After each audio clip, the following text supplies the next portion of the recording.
specifically Mississippi Valley up into parts of the Midwest. We've got Chicago headed to the low 90s today, but feeling like 103. We've got 111 for what it'll feel like in Memphis, 109 for your feels like in New Orleans. Even farther east, Charleston as well as Atlanta, it's going to be the upper 80s to low 90s, but feeling well into the 90s. So a good chunk of the country under these really oppressive temperatures, not just today, but for tomorrow too. Triple-digit actual temperatures for Little Rock and Dallas are to be expected tomorrow. We've got feels like past 100 once again for Chicago, Columbus, Bowling Green, really you name it, and it's going to feel quite toasty.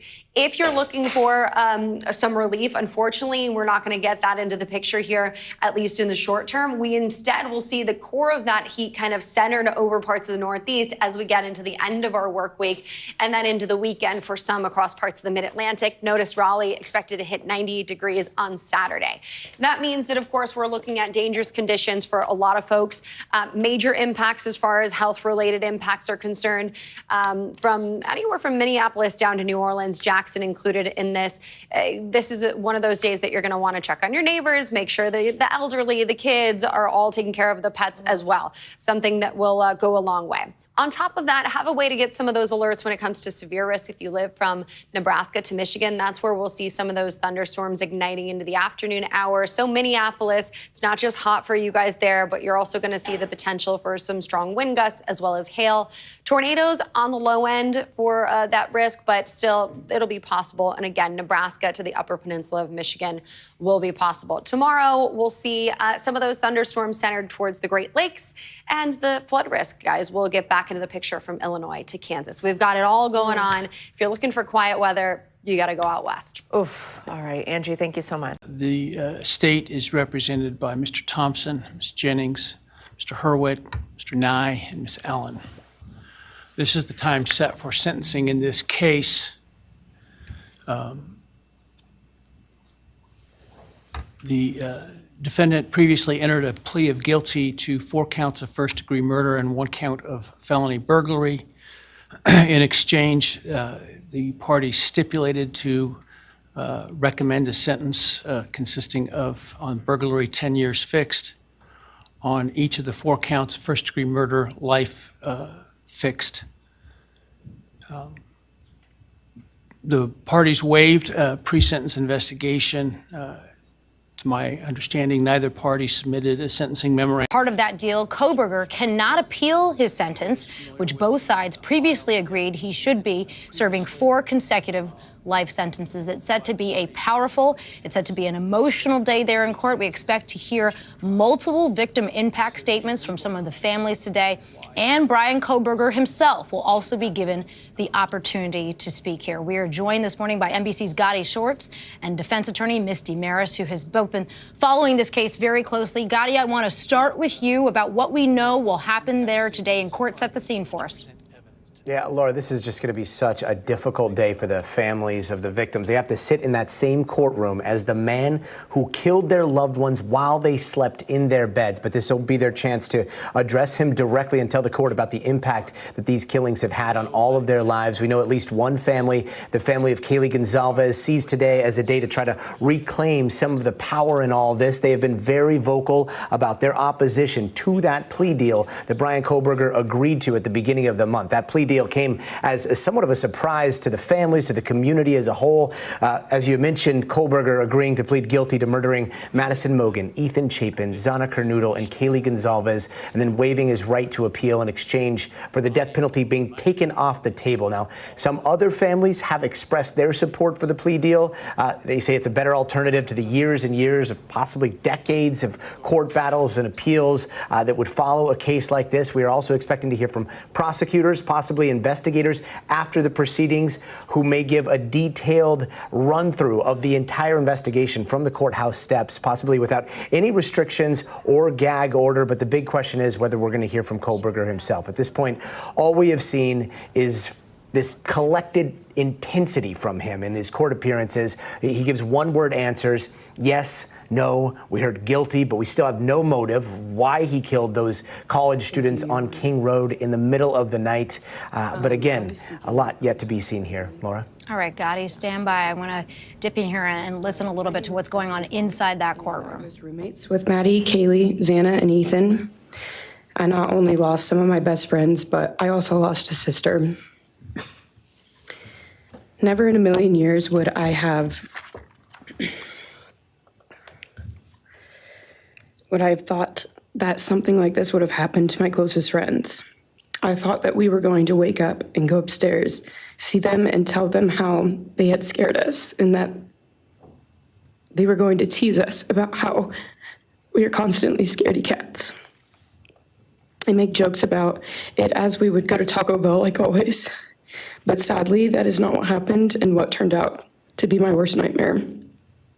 When I first woke up that morning, I had no idea what happened. I woke up around 7 with a terrible toothache, so I called my dad, who is a dentist, and he asked what I should do. He told me to take Advil, so I did, and I went back to sleep. I was still out of it and still didn't know what happened. If I had known, I of course would have called 911 right away. I still carry so much regret and guilt for not knowing what had happened and not calling right away, even though I understand it wouldn't have changed anything, not even if the paramedics had been right outside the door.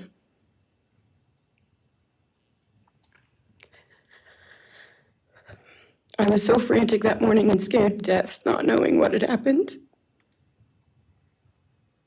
And when I made the 911 call, I couldn't even get out the words. And from then on, I don't remember a thing. It was like my brain wiped that whole memory. That was the worst day of my life. And I know it always will be.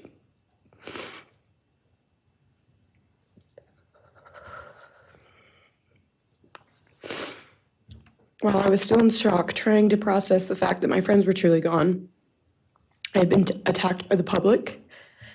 I was grieving, numb, and unsure of what had happened was even real. And at the same time, I was getting flooded with death threats and hateful messages from people who did not know me at all or know the dynamic of our friendship.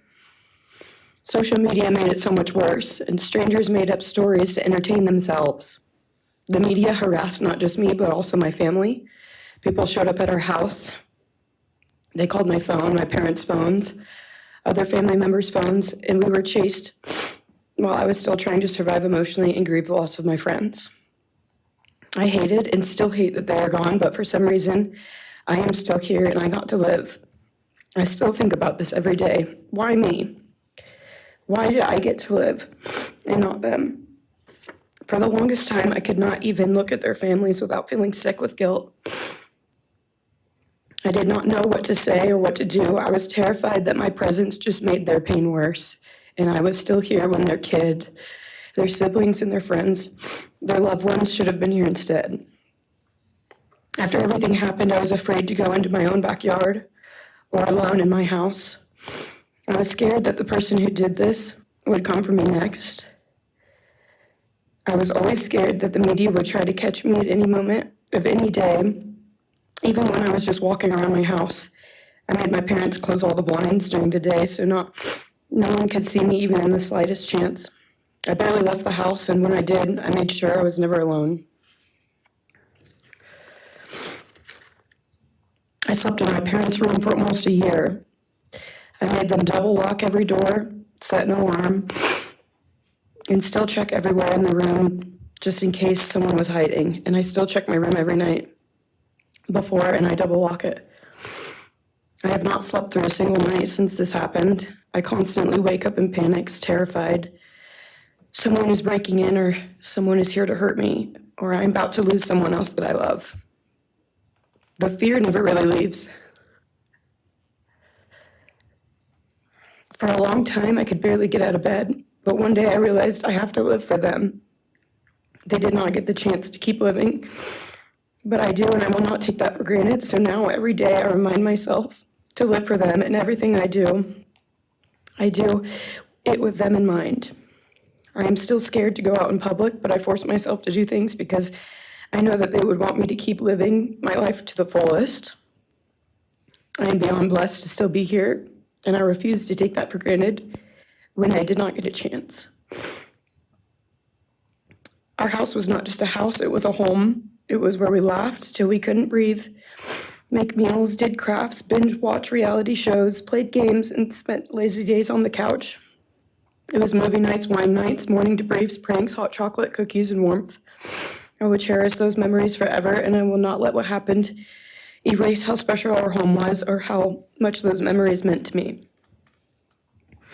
Now, I would like to share some bits and pieces of who they were as people and some of the memories that we shared. One of my favorite memories was Halloween, and we all went to Sigma Chi. But instead of partying, we just sat in an apartment, talking and laughing all night long. I do not think I've ever laughed that hard in my life. We did not care about the party, we were just happy to be with each other. Xana was 1 in a million. She was the life of the party.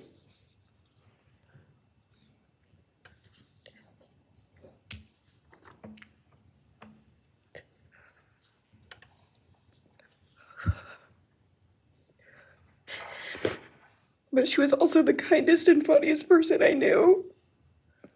Everyone loved her because she made everyone feel so loved. She was just someone you always wanted to be around, no matter the circumstance. One of my favorite days with Xana was when she laid on the couch, when we laid on the couch together all day watching movies and snacking. Or when she, Maddie, and I would go and get margaritas, chips, and salsa. She would also light up a room with her presence alone. Kaylee had the most beautiful, radiant smile, and she was so kind, but also one of the funniest people I've ever known. She loved playing little pranks, and she always had us laughing so hard that we could not breathe. She was so full of energy and life. I really believe that she could have ruled the world if she wanted to, and she would have been America's sweetheart. Ethan was the sweetest, most genuine guy. He was always smiling and always making other people smile too. Ethan was the kind of person you wanted around. He was so kind and easy to talk to and just so fun. And the way he cared for Xana was truly something to admire. And really was proof that storybook love and true romances really do exist. It was not only obvious to me, but everyone that was around Ethan and Xana that they were absolute soulmates. Maddie was not only one of my best friends, but she was the older sister I would have always wanted. There was no one I looked up to or admired more than Maddie. She was truly a ray of sunshine, and everyone was drawn to her.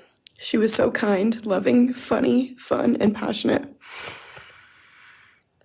She had the sweetest soul and wanted nothing but the best for everyone, and to love and show love to everyone. She took me under her wing and always made me feel so safe and included, and above all, loved and valued. She never failed to make me laugh or put a smile on my face. Still to this day, I am beyond grateful that she chose me to be her sorority little, and I thank God every day that I not only got to know her, but had her as one of my best friends. Honestly, I cannot pinpoint one favorite memory with Maddie because I have so many, and this would be a very long read if I did. But if some little memories with her that I cherish is when the two of us made a nice dinner and split some wine, or when we would binge watch Jersey Shore or Summer House. When we came up with a whole dance routine on Halloween and danced and sang all night, like no one was watching. All the late night walks home from going out, and just little shopping trips and so much more. I am beyond blessed that I had the chance to know each and every one of them. They changed my life in ways I would have never put into words. I hope that they are remembered for who they are, not what happened to them, because who they are were so beautiful, and they deserve to be remembered in the highest way. My heart breaks every time I go to text one of them or how badly I wish I could see and hang out with them. And then I remember I cannot. I will never be able to again. But I still talk to them in my prayers every single night, and I always will. I wish more than anything I could hug them one last time. And I wish I could tell them how much I love them And even though I cannot, I still tell them every night, I will keep living for them as long as I am lucky enough to still be here. And they were all truly one of a kind, and they will be in our hearts forever and always. Thank you, and please convey to Bethany my appreciation for her courage, and I hope that she heals. Next is Dylan Mortensen. We're asking for some accommodations for Ms. Mortensen and that she be allowed to sit in my seat. Sure.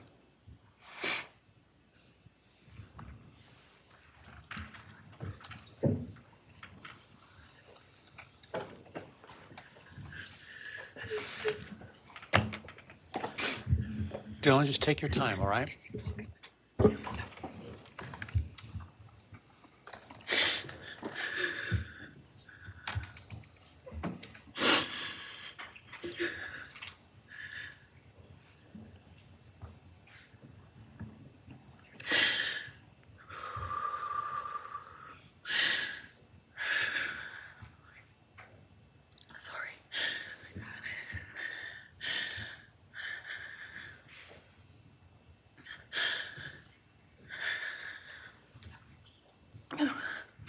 Thank you, Your Honor.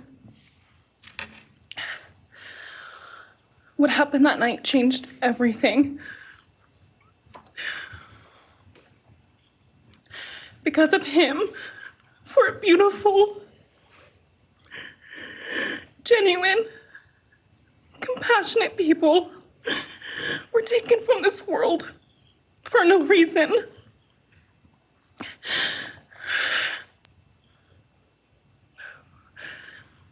He didn't just take their lives. He took the light they carried into every room. He took away how they made everyone feel safe, loved, and full of joy. He took away the ability for me to tell them that I love them and that I'm so proud of them. He took away who they were becoming and the futures they were going to have. He took away birthdays, graduations, celebrations, and all the memories that we were supposed to make. All of it is gone. And all the people who loved them are just left to carry that weight forever. He didn't just take them from the world. He took them from me, my friends, my people who felt like my home, the people I looked up to and adored more than anyone. He took away my ability to trust the world around me. What he did shattered me in places I didn't know could break. I was barely 19 when he did this. We had just celebrated my birthday at the end of September. I should have been figuring out who I was. I should have been having the college experience and starting to establish my future. Instead, I was forced to learn how to survive the unimaginable. I couldn't be alone. I had to sleep in my mom's bed because I was too terrified to close my eyes. Terrified that if I blinked, someone might be there. I made escape plans everywhere I went. If something happens, how do I get out? What can I use to defend myself? Who can help? And then there are the panic attacks. The kind that slam into me like a tsunami out of nowhere. I can't breathe. I can't think. I can't stop shaking.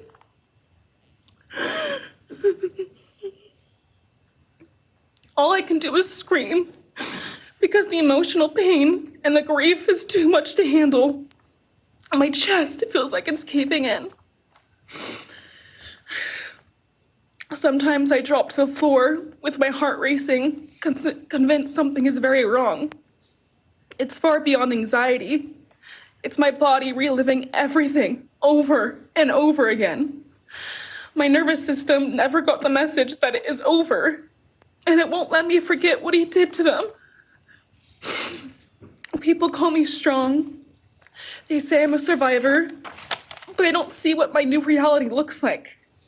They don't see the panic attacks, the hypervigilance, the exhaustion, the way I scan every room I enter, the way I flinch at sudden sounds.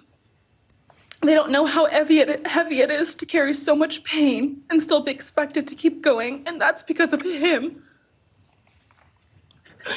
He stole parts of me I may never get back. He took the version of me who didn't constantly ask, what if it happens again? What if next time I don't survive?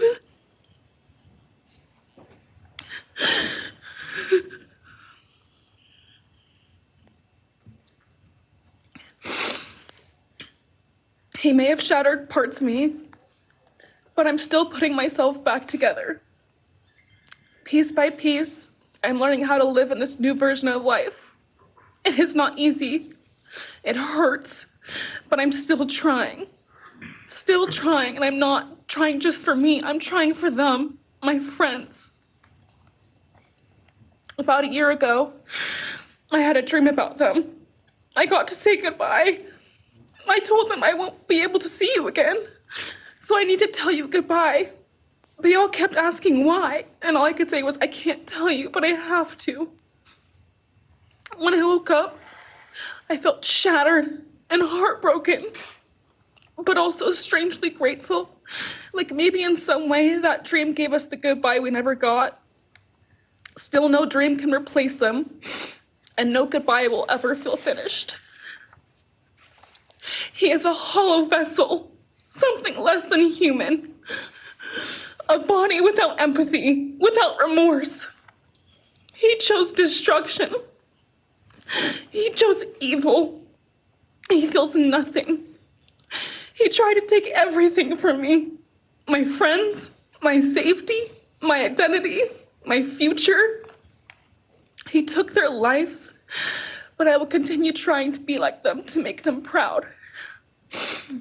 Living is how I honor them. Speaking today is to help me find some sort of justice for them. And I will never let him take that from me.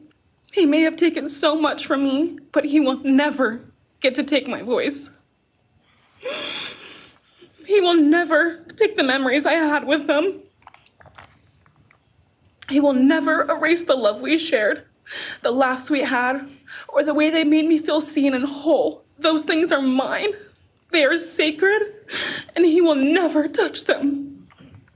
I get to feel sadness. I get to feel rage. I get to feel joy even when it's hard. I get to feel love even when it hurts. I get to live. And while I will still live with this pain, at least I get to live my life. He will stay here, empty, forgotten, and powerless. Dylan, thank you so much for your courage. I appreciate it.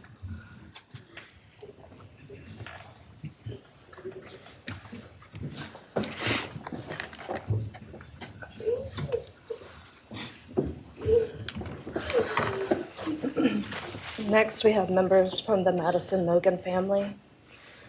First would be Scott Laramie, Madison Mogan's stepfather.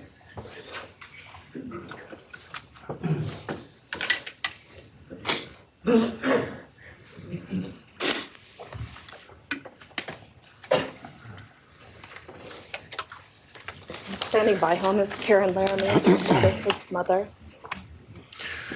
Thank you, Your Honor.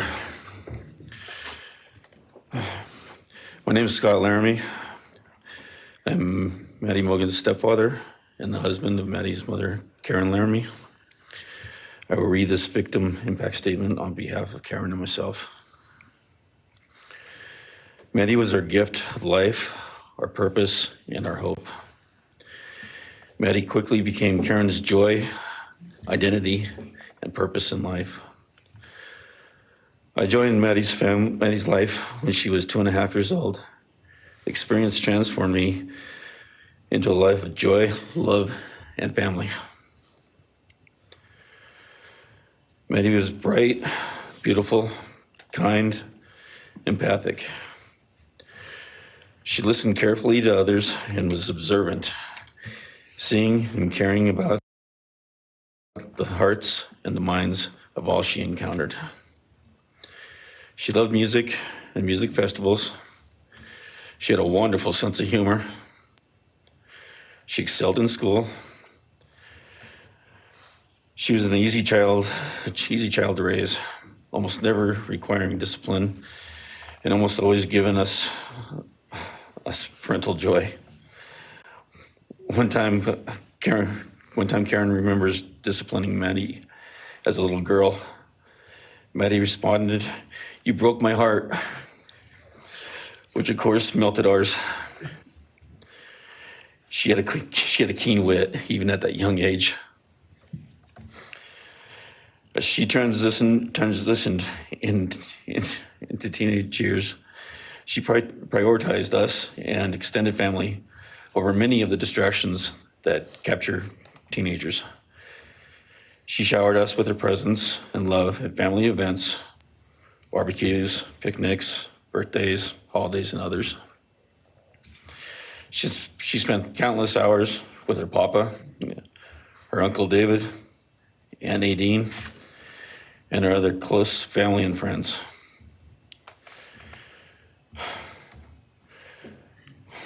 This world was a better place with her in it.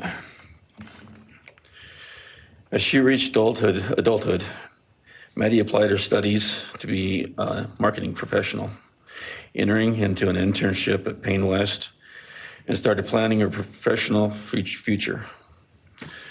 As with all things, she involved Karen and myself in the joy of her journey. As she transitioned into womanhood, Karen and I continued to be astounded at this wonderful and accomplished person we had created. All parents dream of their children accomplishing more than them. We realized this dream, all we had not become, she was becoming. Karen and I are ordinary people, but we lived extraordinary lives because we had Maddie. Maddie was taken senselessly and brutally in a sudden act of evil. She was taken along with the young, promising, and bright lives of Kaylee, Xana, and Ethan. First, we felt disbelief. Next, we felt disorientation. Then we felt grief overcome us. Our grief is compounded even more for the Goncalves, Kernodle, and Chapin families.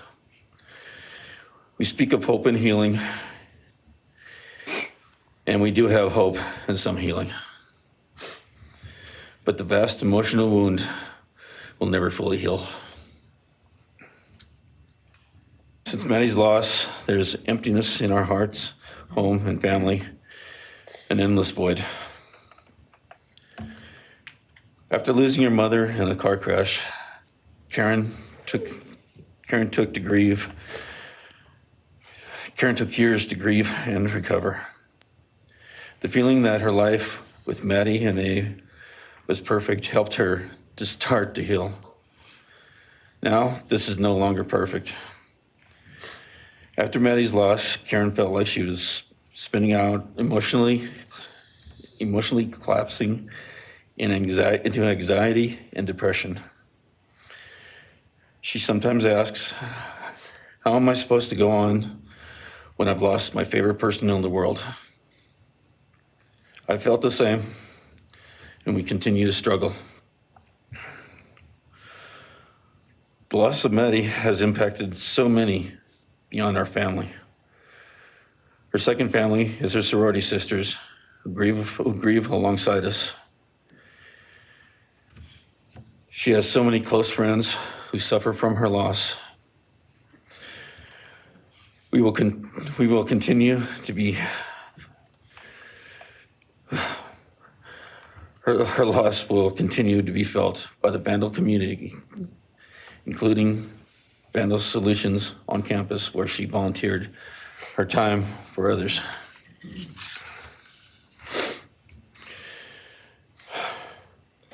It helps us to know Maddie is in heaven now, freed from the trials of this earth. We, however, continue to live on without the grace and support of her presence. We will grow old without our only child, our bright, beautiful friend and daughter. In the end, there are no words that can accurately capture the devastation of losing Maddie. We will endure, and we will go on. For Maddie, we will not let our grief consume us. For Maddie, we will continue to love and care for our family and friends, including the families of Kaylee, Santa, and Ethan.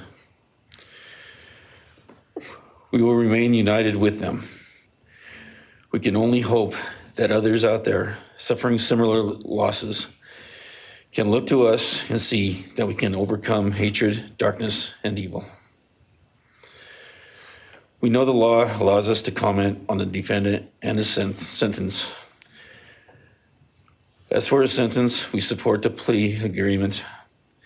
Society needs to be protected against this evil.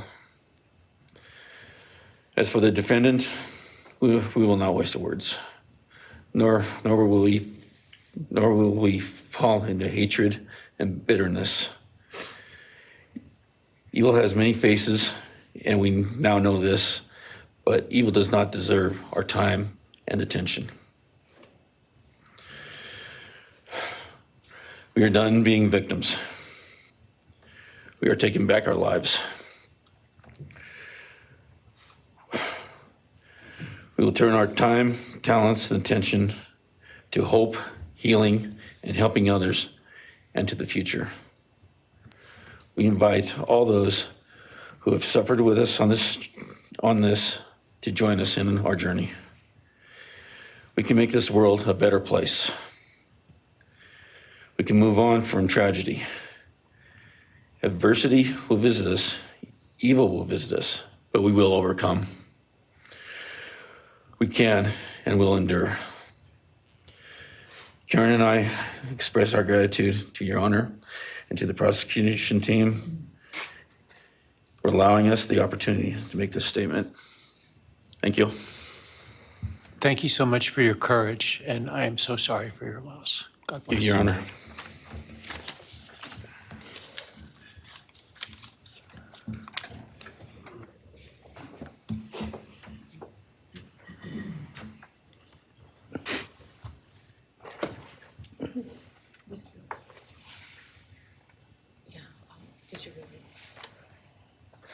Your Honor, this is Leander James. He's the attorney for the Mogan family and victim advocate. He'll be reading a statement for Karen Laramie. May it please the court, counsel. My name is Leander James. I am the pro bono counsel for Karen and Scott Laramie. Karen has asked me to read this statement into the record.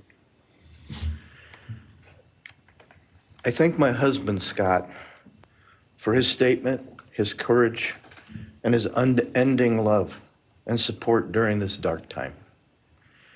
While words are inadequate to capture the impact of this horrific crime in our family, he expressed it as best anyone could. For Maddie's sake, I will add my supplement statement that incorporates additional impact in the context of my extended family. I am grateful to Maddie's great uncle, Bryan Kohberger, for assisting me with the difficult task of putting our pain into words. For me and my extended family, Maddie was our hope and our light. Her beauty, both outside and in, shone its light upon everyone with whom she came in contact. Her beauty, she carried that hope and light into the future for our entire family. We have memories of our Maddie and grief and pain at her being taken from our presence. Any one of us would have given our own light to have been outshone by hers. We now look to our Creator to know that her light continues where we look to see her in His presence. Those who commit evil for their own twisted gains and purposes truly defile the efforts and sacrifices of mothers, fathers, families, teachers, clergy, public servants, service members, and all those who commit themselves to the greater good, freedoms, and the future light of our nation. Condemnation falls heavily upon those who squandered the lives of our future hopes and dreams. Some may offer forgiveness for what the defendant has done. However, we cannot at this time, or perhaps ever, nor will we ask for mercy for what he has done. His acts are too heinous, the agony and grief he has caused too great. But we will waste no further words or thoughts on him. For Maddie's sake, we will move on. We will do our best to carry Maddie's light into this world and make it a better place. I thank the court and the prosecution for allowing me the opportunity to make my statement. And I thank all those who have and will support my family and the families of Kaylee, Xana, and Ethan. Thank you. Thank you. Thank you, Mrs. Laramie. Appreciate it.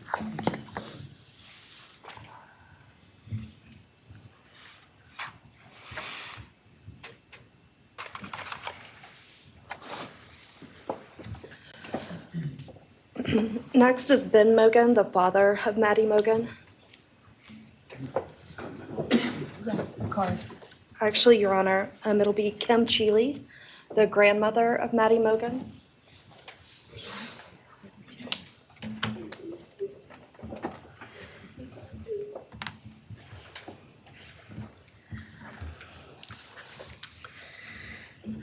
My name is Kim Cheeley. I was Maddie Mogan's paternal grandmother, as Ben Mogan, her father, is my son. I'm here today with my sister Lori Cheeley, Maddie's great aunt, and my son Ben Mogan, and my daughter-in-law Corey Hatrock. I'd like to begin by thanking a number of people involved in bringing this case to closure.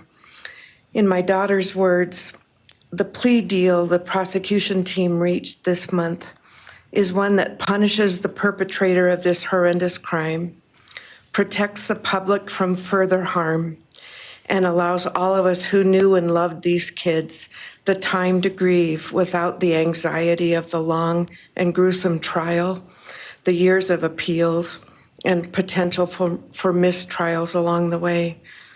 My family and I are so grateful to Bill Thompson and his prosecution team for their dedication and painstaking work that forced the perpetrator to admit his guilt.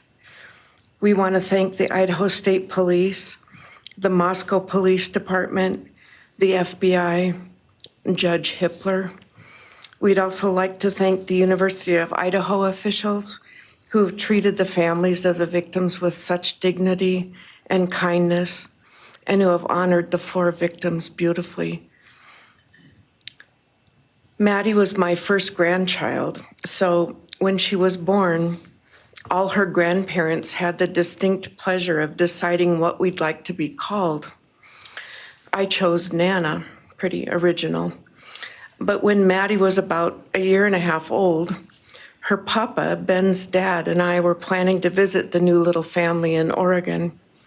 Maddie didn't have an extensive vocabulary at the time, but for some unknown reason, she called bananas ba-deedle-deedles.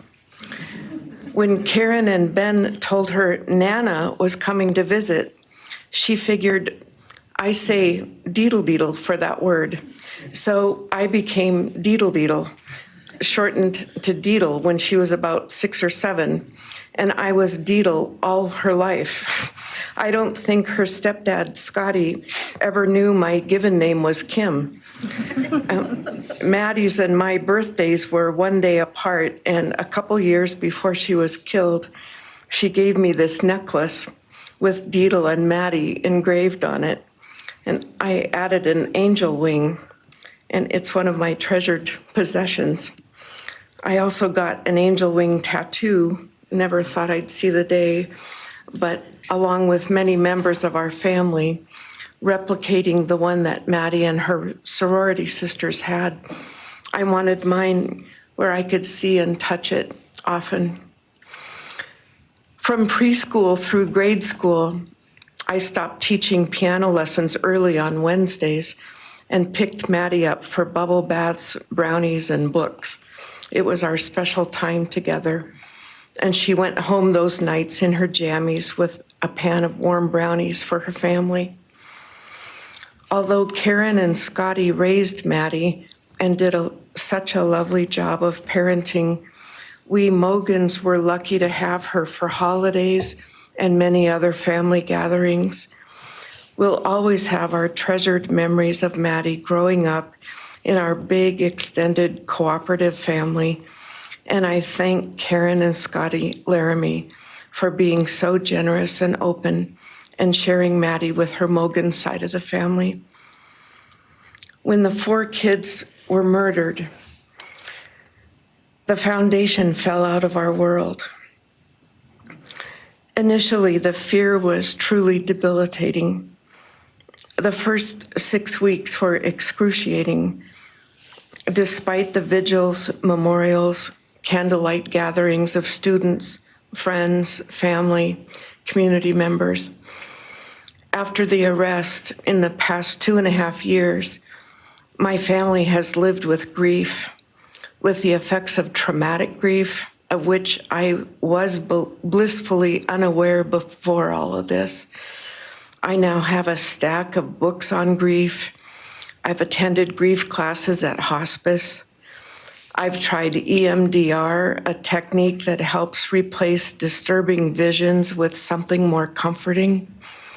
My son Ben, his 2 sisters, Maddie's aunts, and I have all experienced depression and anxiety and sleep disturbance, requiring medical intervention at times. We've all sought counseling off and on. The struggle with media attention was extremely difficult, especially for Ben. No one should live through the violent murder of one's child. Some days it's beyond me how the parents of these kids are still upright.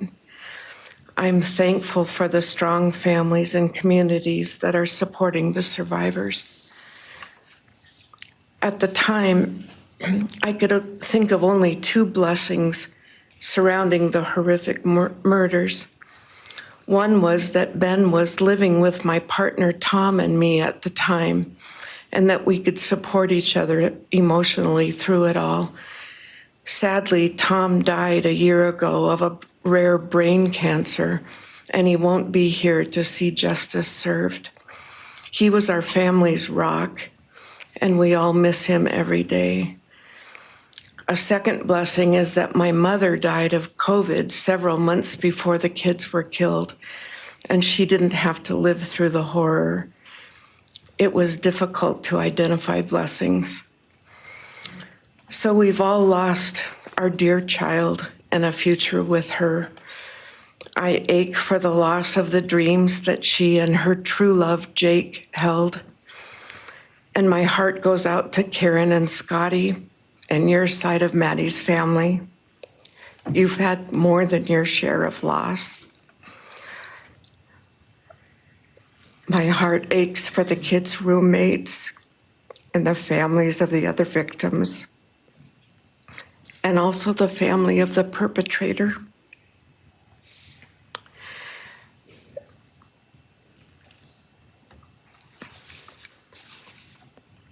Going forward, we Mogans are choosing to put our energy and focus into honoring Maddie's too short life and sweet spirit by celebrating Maddie May Day, which my 2 daughters established. On May 25th each year, Maddie's birthday, we encourage folks to do random acts of kindness in Maddie's name. In my daughter Katie's words, may we all protect our peace in whatever way possible, unite in community, and focus on joy. Please do an act in kindness in Maddie's honor during this week, so a glimmer of Maddie's light may live on.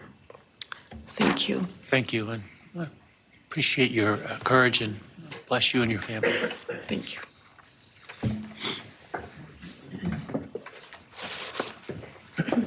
Now is Ben Mogan, Maddie Mogan's father.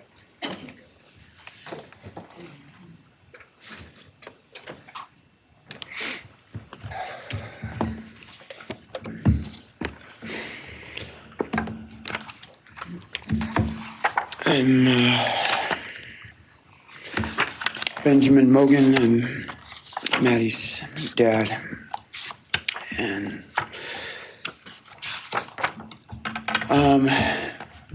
first I just want to say thanks to all the people that helped bring this all to a close. I know it's not the resolution that everyone, wanted, but I think that that everyone worked so hard, and we really appreciate all their efforts. It was such a hard thing to go through for everybody.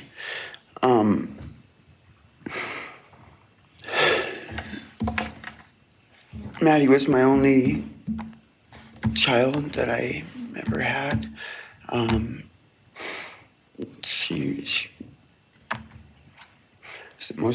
the only great thing I ever really did, and the only thing I was really ever proud of. And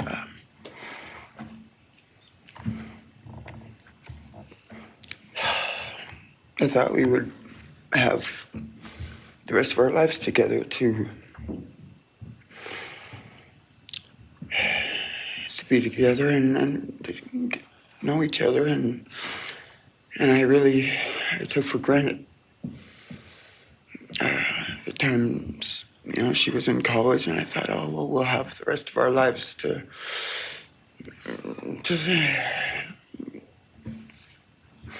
do all the stuff that we're supposed to do, and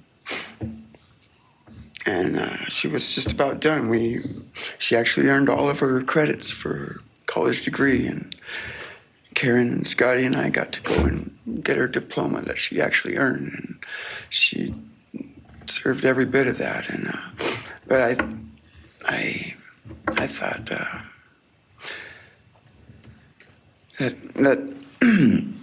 that was going to be just the beginning of a long life together, and we never got that. Karen and Scotty did such a great job raising her after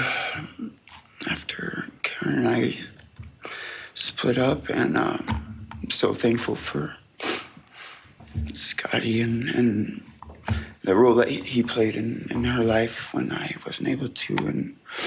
But we got to spend a lot of great times together, Maddie and I. She was my favorite person to go to a concert with. We got to see some fun shows together, and I told her, if there's ever a show that you want to go to, let me know, and I'll get you tickets for you and your friend, or if we want to go together, we'll make it happen. And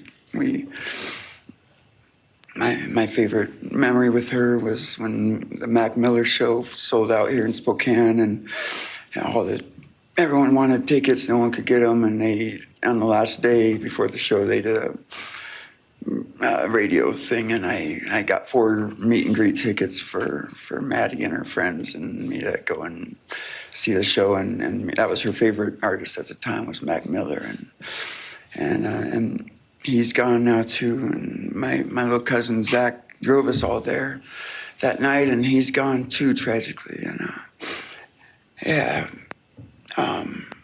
anyway, the last thing that she ever wrote to me was this Father's Day card, and I'm so glad I still have it. I'm just gonna read what she said. It says, "Happy Father's Day. I hope you have the best day. I can't wait till we can hang out again soon. I'll be in Coeur d'Alene, 624 to 74. Hopefully we can find a time then. I love your birthday card that you sent me, by the way. Maybe we can see a concert sometime soon. I'd love to see the gorge when it's not so smoky out. I hope you're doing well. I'm proud of how far you've come. Thank you for always encouraging me to do my best. Love you lots and lots. Love, Maddie May." She did encourage me to not just to do my best, but to live on. I went through a lot of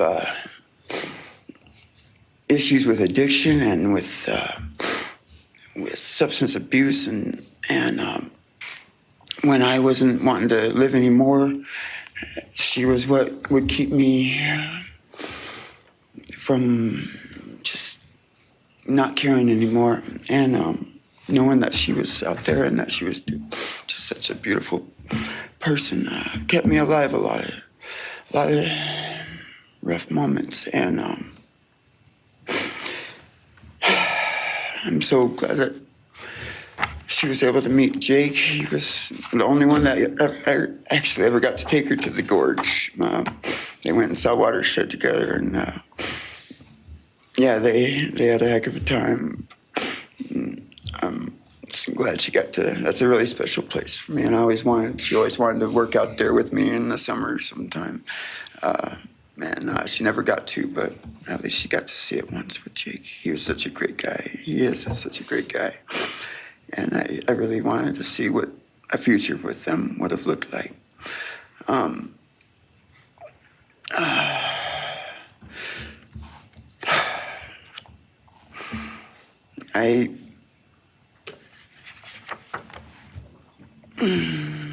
never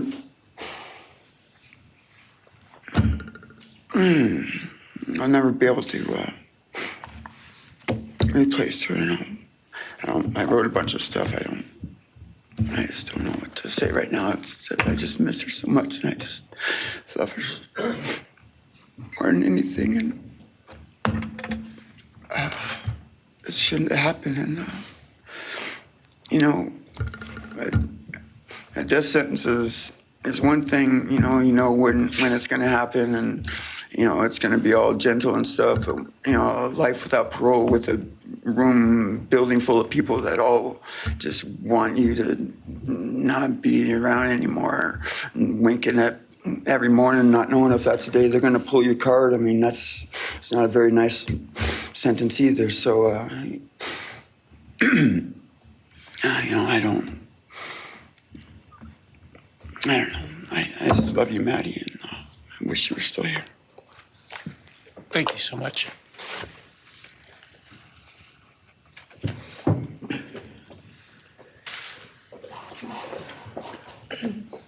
Your Honor, next would be members from the Kaylee Gonsalves family.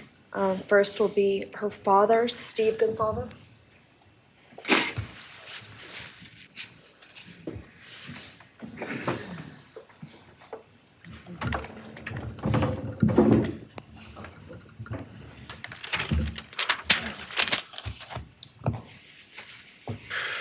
Today, we are here to finish what you started. Today, you've lost control. Today, we are here to prove to the world that you picked the wrong families. The wrong state, the wrong police officers, the wrong community. You tried to break our community apart. You tried to plant fear. You tried to divide us. You failed. Instead, your actions have united everyone in their disgust for you. I just learned from these lead investigators, to their shock, they worked in an investigation and actually worked with Pennsylvania police officers and the federal FBI. You united everyone. Everyone was united after you. None of us are divided. We are united in our disgust and our love for these children. Today, you have no name. Because when this all started, we all came together and we said, let's stop even talking about his name and just use initials. So even the media just calls you BK. That's all you are. Looking back when the police officers knocked on my door, told me what happened to my child, told me what happened to Maddie Mae, I don't think he was even out of the driveway before my kids turned around, looked at me and said, "What do we do, Dad?" I told him, you get to work. You get your ass to work. And we started calling, we started texting, we started emailing. And you know what? Within hours, we had your white car on the camera. We knew from the very beginning we had you. Police officers tell us within minutes they had your DNA, like a calling card. You were that careless, that foolish, that stupid. Master degree, you're a joke, complete joke. But we took this disaster and we did what we could. We put everything online. We took our kids, we took our images, we took everything that they did, their videos, their photos, the girls' pranks, Ethan singing. We put it out there, we shared it with the world. And the world united. And all they ended up, when they talked about this case, is they talked about Kaylee Jade, Maddie Mae, Xana, and Ethan. Everything what these people meant to us, a father, a mother, a brother, a sister, we shared that with our community. Then we shared it with our state. We shared it with the country, and eventually we shared it with the world. The world's watching because of the kids, not because of you. Nobody cares about you. You're not worth the time, the effort to be remembered. In time, you will be nothing but two initials forgotten to the wind. No visitors, nothing more than initials on an otherwise unmarked tombstone. From this moment, we've all started. From this moment, we will forget you. We want to all leave in closing one last thing. You picked the wrong family, and we're laughing at you on your trip to the pen that will be today or tomorrow. I'll close with, God bless all the men and women that worked on this case and all the hard work that you guys did. You guys allowed us to grieve and allowed us to get through this. The amount of work that you guys put together and the way that you guys put it together was beautiful. There was hard times to be expected, but thank you all, and God bless. Thank you.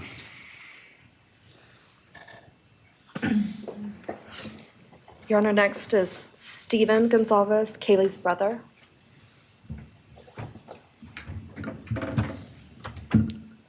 Stephen's actually gonna pass. I'm gonna go. Okay.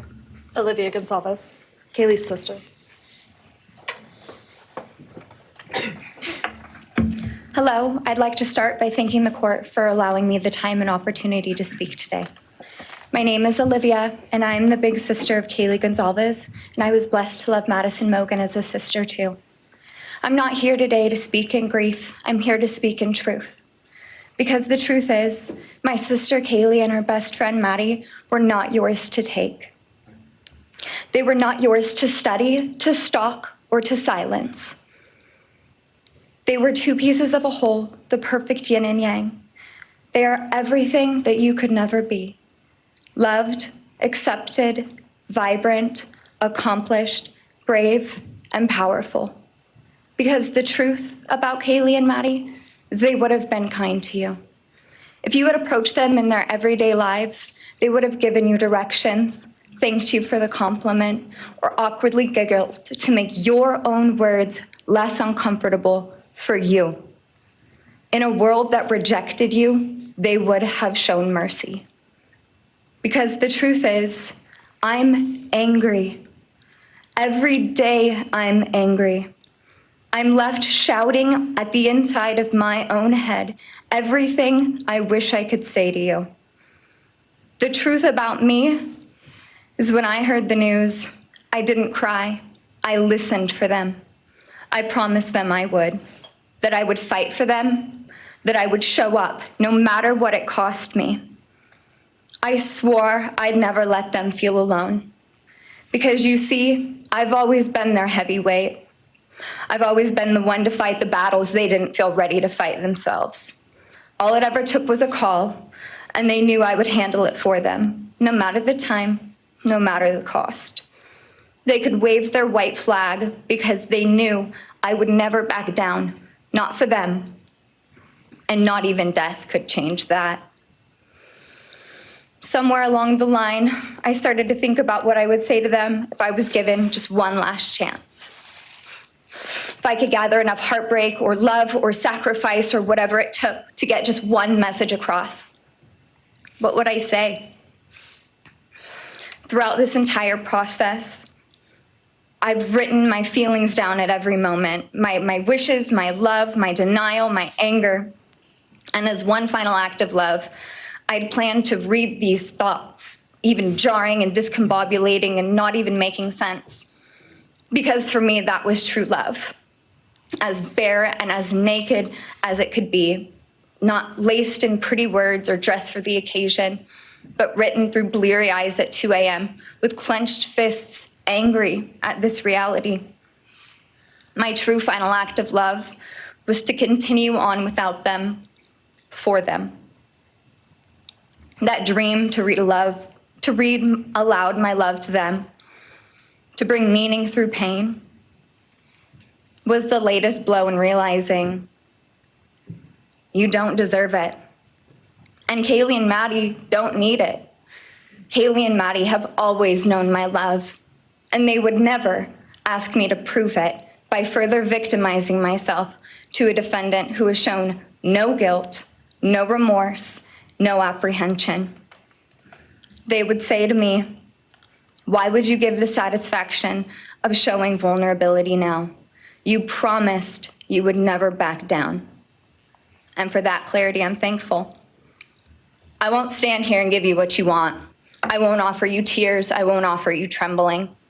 Disappointments like you thrive on pain, on fear, and on the illusion of power. And I won't feed your beast. Instead, I will call you what you are: sociopath, psychopath, murderer.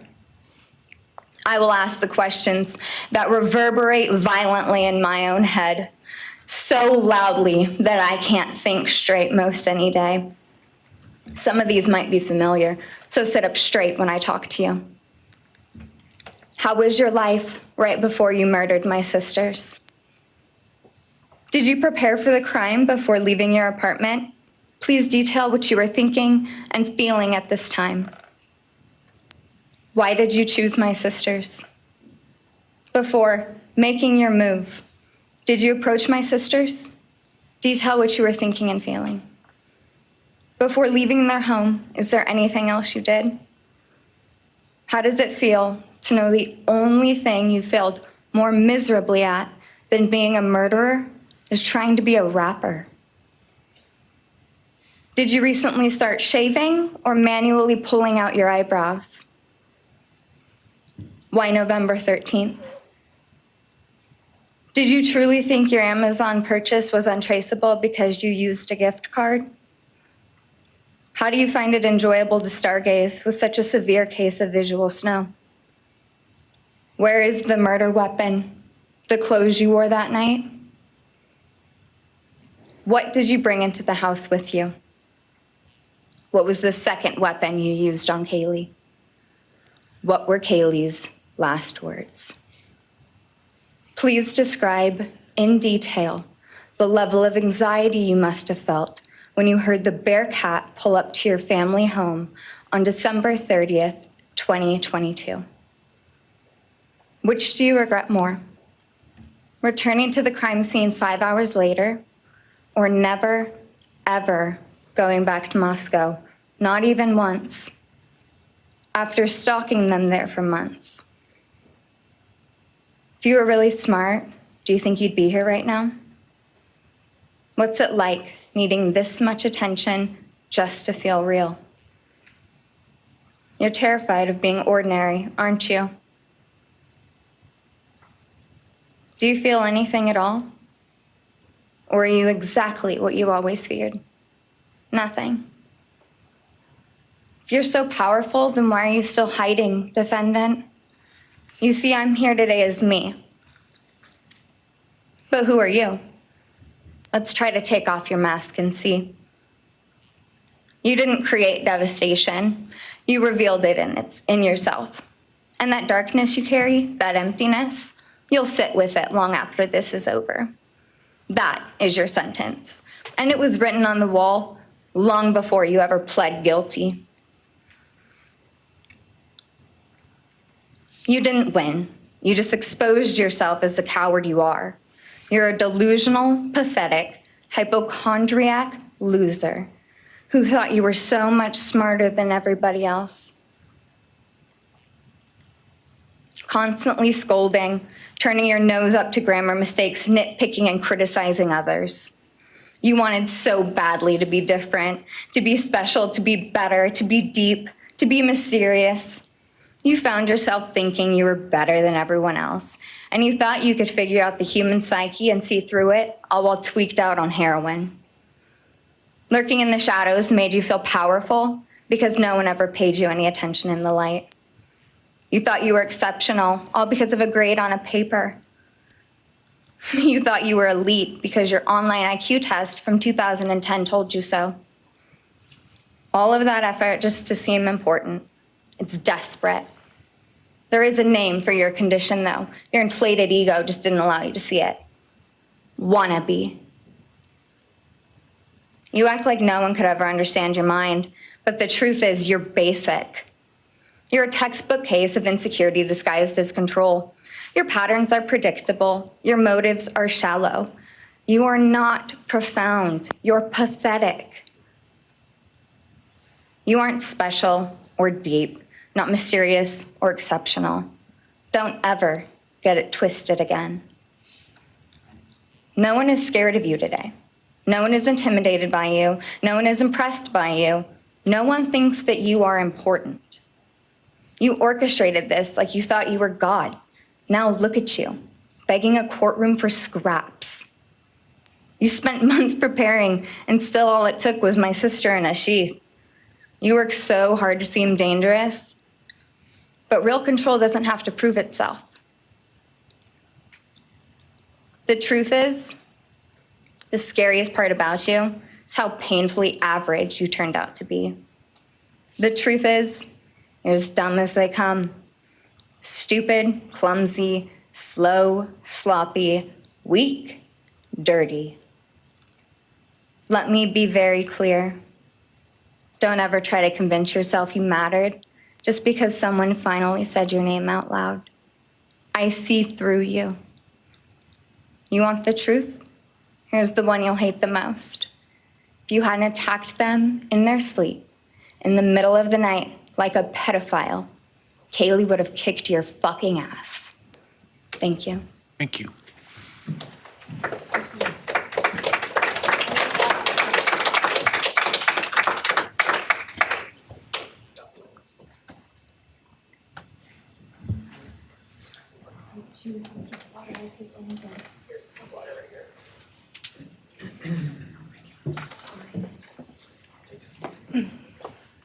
Next is Christy Gonzalez, Kaylee Gonzalez's mother.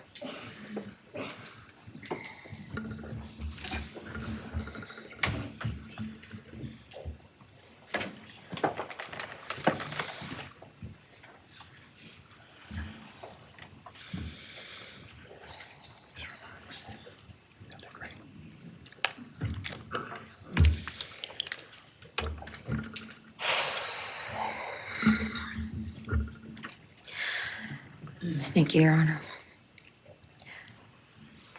I never imagined having to speak to someone so devoid of humanity. For a long time, I didn't think I'd find the words low enough to meet you where you are. But now I realize this isn't about you. It's about what you've done to me, and I need you to hear it. When you murdered my daughter, Kaylee Jade Gonzalez, you didn't just take her life, you shattered others. You attacked what you could never be, and in doing so, you left a trail of devastation far beyond that house. You stole my peace. You've altered my every waking moment, every sleepless night, The way I view the world, people, safety, trust, it's all been changed by your cruelty. I no longer recognize parts of myself. Joy is harder to find. Laughter feels foreign. The world moves forward, but I'm suspended in a place of sorrow and rage. You've taken from me something that can never be restored. The grief sits with me every day, some days quietly, and other days so loud it drowns out everything else. The emotional toll you've inflicted on me is immeasurable. I live with a constant ache, with birthdays that are now memorials, with holidays that feel hollow, with empty chairs that scream louder than words ever could. I am forever changed. But for you, as a person working on a PhD in criminal justice, you really didn't think this one through. You're not that good. In fact, you're not that good at anything. You couldn't secure a job. You couldn't get along with others. You couldn't even get a female to look in your direction. All because you are pathetic. Now you're a joke in this courtroom. I wish I could crown you with a jester hat to complete your orange jumpsuit clown look.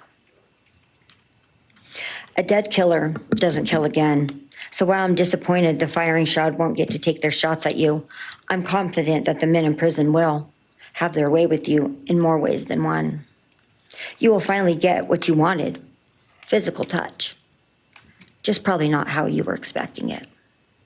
See, you haven't beat the system. You've simply entered a new one, where the rules are cruel and the consequences will never end.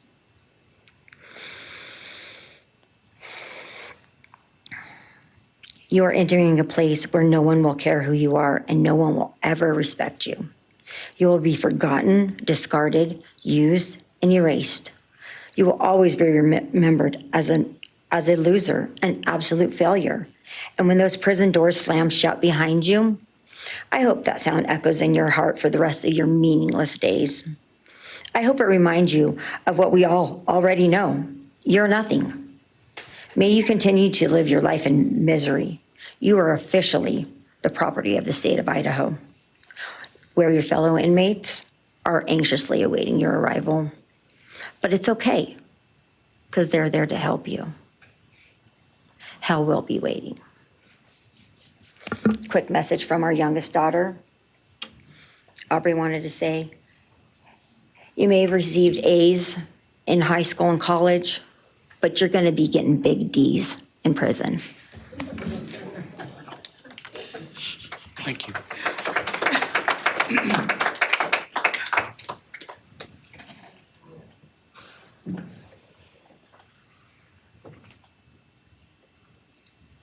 Do we have more from the Gonzalez family, or are you? Yes. Next would be Shannon Gray, the Gonzalez family attorney. He'll be reading statements from Kaylee Gonzalez's grandmothers. Well, Morning, Your Honor. Shannon Gray, the attorney for the Gonzalez family. I actually have 3 statements, one from her aunt and 2 from her grandparents. This is from her aunt, Tammy Butts. You, in the cloak of darkness, made a decision to turn our whole family's world upside down forever. You, in the cloak of darkness, took our Kaylee J. Gonzalez away from us all without hesitation. Never have you shown any remorse or regret. We just get creepy, non-expressive stares as you have your team of women defend you. Kaylee was a strong, kind, fun-loving, caring person, and she will greatly be missed by all her family and friends for the rest of our lives. She had goals in life that you took from her and us. We lose on watching her enjoying her life, working hard and building the future she wanted. She was ready to start that after college life. You, in the cloak of darkness, took it all away. You left us without her future wedding, her future children that she would have added to our family. No more talking to her on the phone, going for a coffee, celebrating holidays. It's all gone. You, in the cloak of darkness, gave each and every one of Kaylee's family members their own lifetime sentence.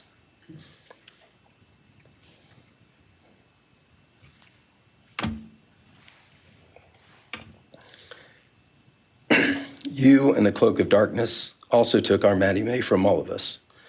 She was so genuine, caring, polite. She was part of our family. You came in, harmed our children that were younger women than you in their own beds. You're nothing, you're a coward. It's not right that you have received life. I pray that you meet your end in the cloak of darkness, burn in hell. I have two other statements, Your Honor.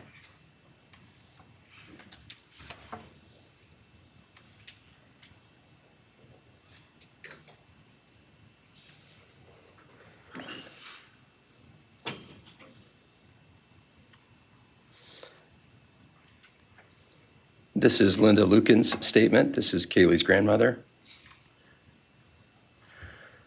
I really don't know how to address something so inhumane, but I will try. Nothing in the past 2.5 years has made any sense. All I get is you cowardly went into a home at night, filled with what I'm sure you thought was all sleeping girls, and went on a vicious killing spree for no other reason but to appease your demonic urges. You took my granddaughter Kaylee from us, plus 3 other beautiful lives. You took my granddaughter Kaylee, beautiful, sweet-souled, doll-faced Kaylee, who was getting ready to start her amazing life, who had such a bright future, who was loved by so many, who you were so envious of. She had a life you could never have. You are so beyond human. You're definitely a demon from hell. I truly wish your punishment would be the same death you inflicted on our kids. But I think you will meet some new friends in prison who will be there just to help you. Thumbs up.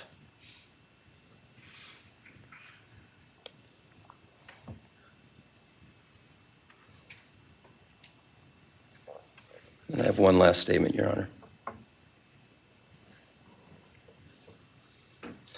This is from Cheryl Gonzalez, Kaylee's other grandmother. John 1:5 says, light shines in the darkness, and the darkness overcomes it not. Somewhere in your life, some jealousy, envy, ego, something went dark. It pushed out all light until you became dark and evil. And when you saw my granddaughter and her friends, their light, because they have such a light, you couldn't stand it. Because the darkness in you could not stand the light in them. And so you decided to destroy it. Cowardly, you walked into their rooms in the dark and took their lives, hoping to get rid of your darkness. But you didn't. You failed. Because you know what was once a light shown only to their friends, families, and loved ones is now all over the world. Everyone sees it. Their smile, their beauty, their plans, everything they were and had.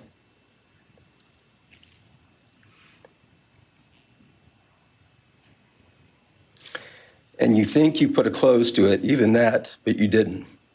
Because they still exist. They are still light. They are still beautiful. You can never take that away. They will always be in the light of all eternity. And you will be in the darkness because you could not overcome it. You failed. I want you to be gone, more than gone. I want you to be cast out. Cast out from my life, from my family, from this earth. I will not allow your hatred to penetrate into my own soul. You did not get that power.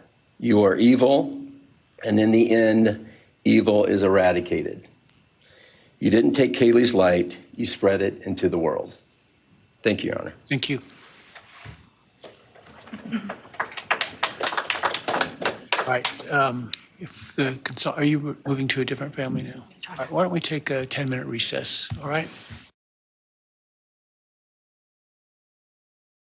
In there to dramatic, you've just been listening in there to dramatic testimony from multiple members of the victims' families. You've been listening to their parents, their siblings. We've been listening to the lawyers read statements on behalf of grandparents and other loved ones. We also heard dramatic testimony from the surviving roommates who were inside the house on the night of the murders, describing in vivid detail what they experienced that night for the first time, and also describing what their life has been like, this just outright terror they have experienced since that time. I want to bring in now defense attorney Misty Maris, who's been here with me in studio listening intently. Misty, you and I have listened to a lot of sentencing hearings over the years. That was something. The anger, the palpable anger from the Gonzalez family, just the utter devastation from Maddie Mogen's father, talking about how she was the only thing good in his entire life. The grandmother of Maddie Mogen talking about the tattoo that she shares. I mean, it's just, it went on and on.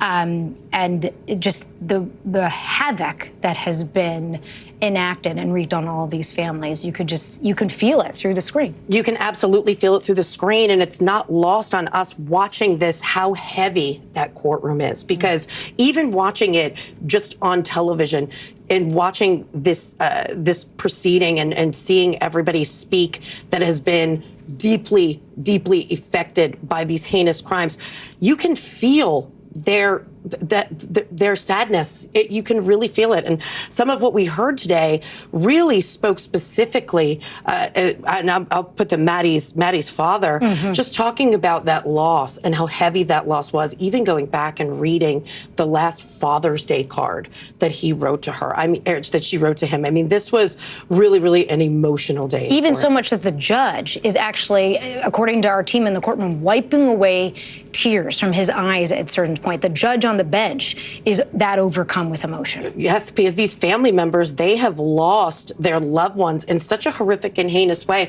And something that I was really taking in as we were listening to these various victim impact statements was just little things about their life, about day-to-day interactions with their roommates, that they like to go to Halloween parties, that they like to binge watch television together, from the families missing out on birthdays and other events that they will never be a part of again. Just the loss of life you're really feeling in just such a horrific way, and feeling the impact of the grim reality of what had happened that night in Idaho. That was one of the things that struck me as well. Some of the just everyday, sort of the mundane stuff of life that we all just sort of take for granted. When you hear someone describing that and how much they miss the person who is now gone, I think really drives it home for you in a way, because it's all just the things that we go through life and we don't even think about. And then when the person is gone, it's so striking. Absolutely, and these are all of the special moments that family members are now recounting in front of the court and in front of Bryan Kohberger. Are there any limits on what somebody can say to him? Because the Gonzalez family, they went off, right? Yes. I mean, they really sort of unloaded, and as you can understand why, on him. Are there any limits that the judge would put on anything that the families could say to him? So there actually are, in the sense of what can be taken into consideration, because remember, we're in a unique situation here because there's a plea deal, right? So he's pled guilty. But in general, a sentencing hearing, part of it is victim impact statements. And those victim impact statements are what the judge can take into consideration when determining a sentence. So prosecutors and defense have agreed upon the sentence, which will be multiple life without parole, a sentence, penalty, but the judge still has to okay it, right? And there's no indication that this would go any other way than what the defense and prosecution have agreed upon. But that being said, only the impact of the victims is what's taken into consideration. Remember, these are not under oath. There's no cross-examination. So in general, a characterization of the defendant or the opinions on the crimes or any thoughts on the penalty, that is not considered by the judge. Now, the judge is allowing them to make these statements very clearly, but ultimately that wouldn't go into the consideration when it comes to penalty. So almost allowing them free rein to have their due, have their moment, given everything they've gone through. It doesn't want to put any guardrails on them, but in terms of his actual decision legally, he is sort of relatively cabined in terms of what he can consider. Absolutely, but he's clearly letting the families have their words with Kohberger, and we heard this with the Gonzalez family. I mean, those were just a complete change of tone in the courtroom. Still, you feel the passion, you feel the sadness, but it was really almost goading, in a sense, to Kohberger. To the extent you think you're a criminal mastermind, you're not. You're pathetic. You have a master's degree, you're just dumb. And then on top of it, that also, to the extent you're looking for notoriety, no one's going to remember you. You're just BK. So, and I do think Kaylee's sister who spoke, and that was one of the most impassioned victim impact statements I think I've ever heard. She asked a series of questions, the burning questions that we all have. And I'm wondering if maybe they were hoping that this would instigate him to make a statement when he has his opportunity at allocution. Right, and we still don't know exactly what, if anything, he will say. He doesn't have to answer any of those questions. He doesn't have to explain the motive. He doesn't have to explain where the murder weapon is, but it'll be interesting to see what he says. I want to bring into this conversation now NBC's Gotti Schwartz. Gotti, let's talk about the Gonzalez family statements. You and I have both talked to those parents before. It's gut-wrenching, really, actually, to listen to everything they have been through and just the nightmare that the nearly past 3 years almost now, stretching into 3 years almost this fall, has been like, you could see just the pain come through there. Also the clapping, audible clapping in the courtroom. And also, what did you make of, Gotti? Did you see Steve Gonzalez, the father, turn the podium to directly confront Bryan Kohberger in a way that nobody else had done there, Gotti? Yeah, no surprise there. I couldn't agree with Missy more. I've seen a lot of these types of statements. I have never seen one like the one that we just saw from Steve Gonzalez and his daughter. Incredibly powerful. And Missy was just describing almost like a goading. I think, you know, I've gotten to know the Gonzalez family since covering this, since this happened in 2022. And what Steve said after this murder happened and after they got the words that their daughter had been killed, all of the kids, I believe he said, came in and they said, "Dad, what do we do?" And he said, "Get to work. Get your ass to work." And if you know the Gonzalez family, that's exactly what they did. They were looking for any types of clues. They were very aggressive about pursuing any and all leads. They had the picture. They knew that there was going to be a white car. And you see that continue on into today. They are not done with this. They were against the plea deal. And I believe what Missy was just saying is absolutely right. They are goading him. They are trying to get the answer that no one has asked. The judge has not asked that in this case. He didn't ask that during the plea hearing. We're hoping that we may see the judge ask that today. But the motive, why? That is the big missing question in all of this. And when you look at what Olivia's questions were, you know, what was the second weapon used on Kaylee? Where is the murder weapon? What clothes were you wearing that night, and what did you do with them? If you thought you were so smart, do you think you'd be here right now? And then she goes on to say that, you know, you're not special, you're not deep, you're not profound, no one is scared of you, and the truth is that you are as dumb as they come, stupid, clumsy, slow, sloppy, weak, dirty.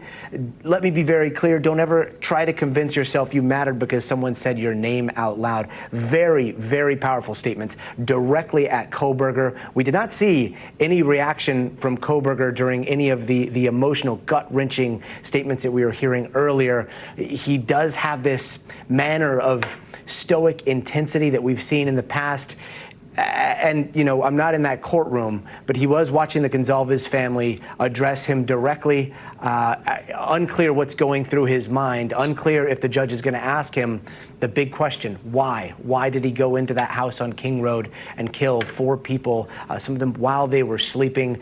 But the Gonzalez family asking him directly today in court, pretty remarkable. Laura. Yeah, I was struck, too, of just the emotionless, right? Just the unflinching.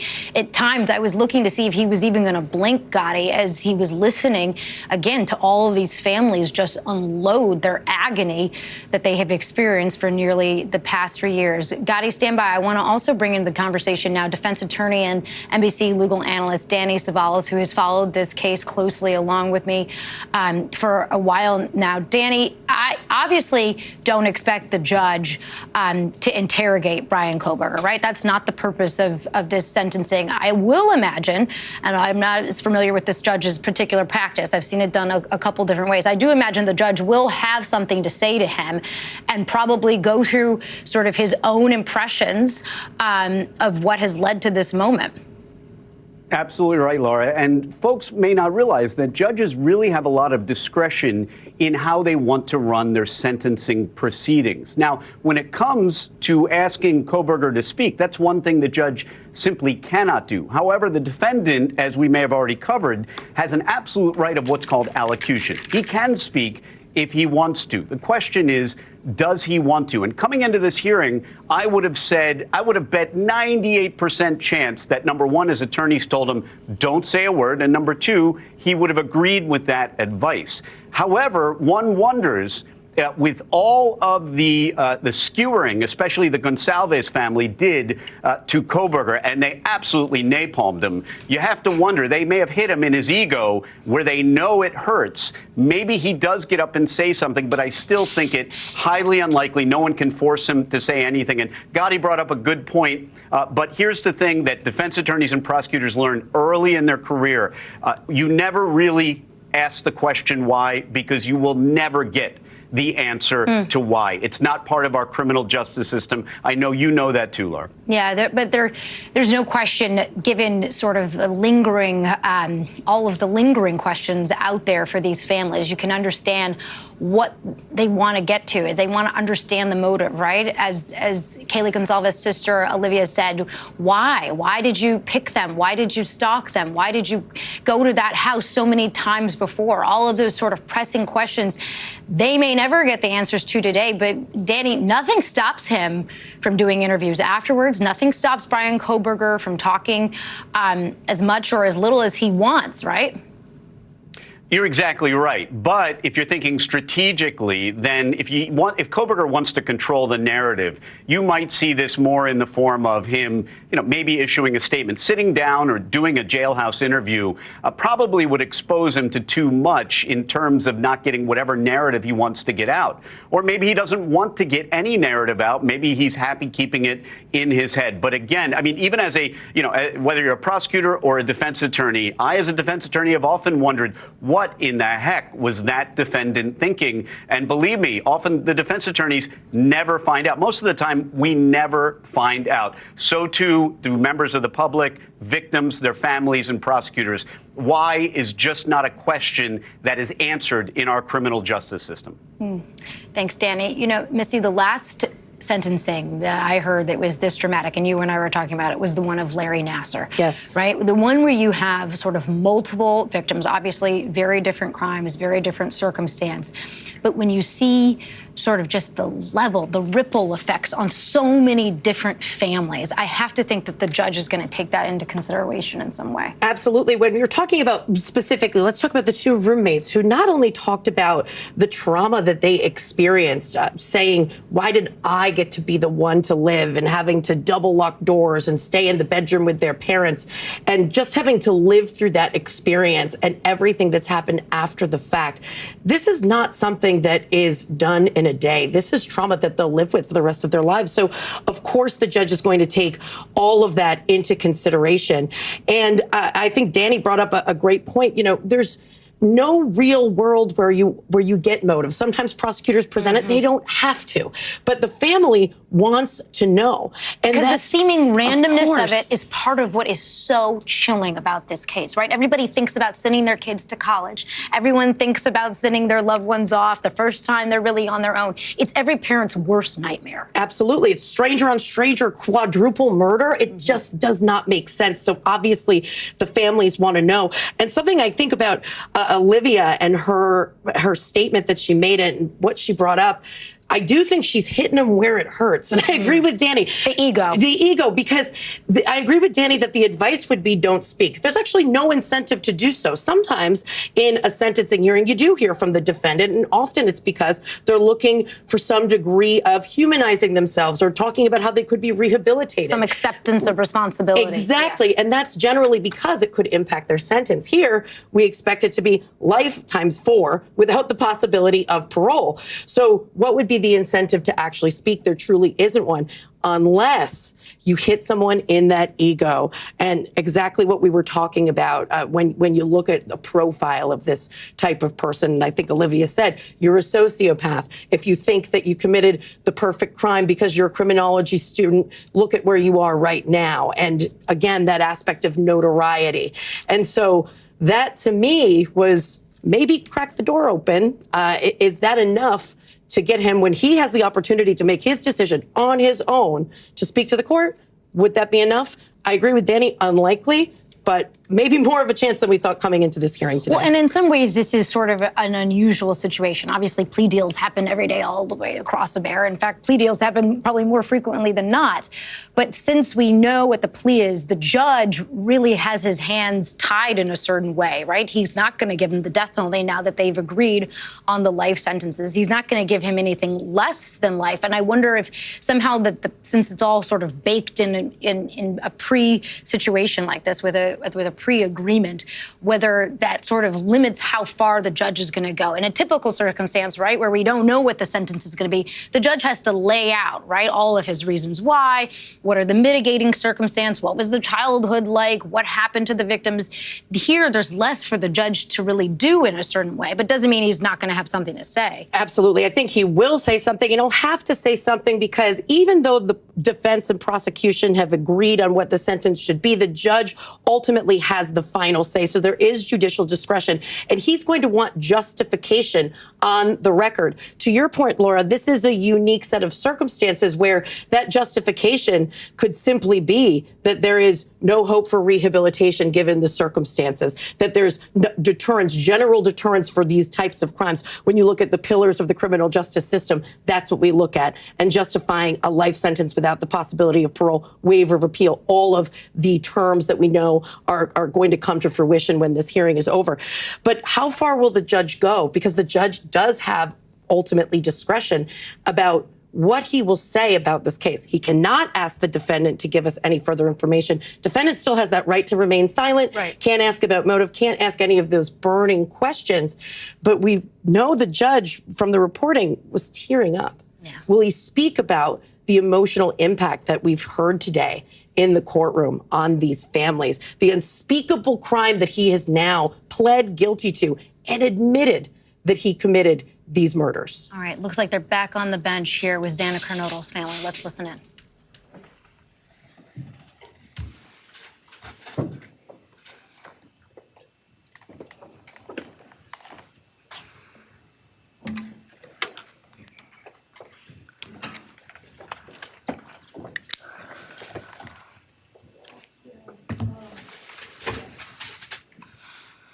I want to say thank you to everyone who's been involved in this, and just for all the hard work and dedication you guys have put into this. I also want to thank everyone for the support and just my family and friends who've been around through this time. I went back and forth on whether to speak today because the truth is, you don't deserve power over my feelings, my words, or me.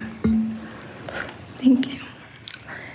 In the end, I realized this moment isn't about you. It's about justice for Xana, Ethan, Kaylee, and Maddie. It's about honoring the beautiful people they were and still are in God's eyes. On November 13th, 2022, a piece of my heart was ripped away. There's no way to ever fully describe the weight of losing my sister, my best friend.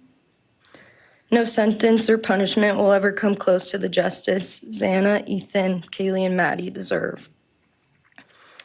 Xana was everyone's best friend.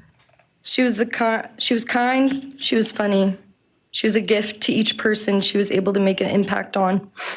Xana was someone I turned to when I needed direction or advice. Although I am her older sister, I often found myself looking up to her. She had a radiant energy that everyone loved, and she always knew the right way to approach a problem. She knew how precious and special life was, and she truly did live every day to the fullest. Yet her story was cut short by an act of evil. I believe in a God whose justice is not bound by this courtroom. I find peace knowing that judgment ultimately belongs to him. For your sake, I hope one day you feel the full weight of what you did. I hope you take accountability. I hope you truly experience the guilt and you surrender yourself to Jesus Christ. Because no punishment on this earth can ever compare to the isolation and pain of eternal separation from God. Xana deserved more. They all did. But I come here to say this. I am strong. I am brave. I'm a fighter, just like Xana. And you don't get to control how I move forward or what I believe. I walk with the comfort of knowing I will see my sister again. Xana didn't get the future she deserved. She won't be the maid of honor at my wedding, the cool aunt to my future children.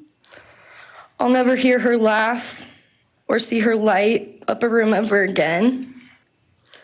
But I will carry her with me for the rest of my life. I will live in her honor, fight to be the best kind of woman and someone she's proud of, to make sure the world never forgets who she was. Xana's story doesn't end with what was taken from her. It lives through the love she gave, the people she touched, and the legacy our family will protect. Her light still shines, and her voice will echo louder than this pain. You didn't take that from us, and you never will. Thank you.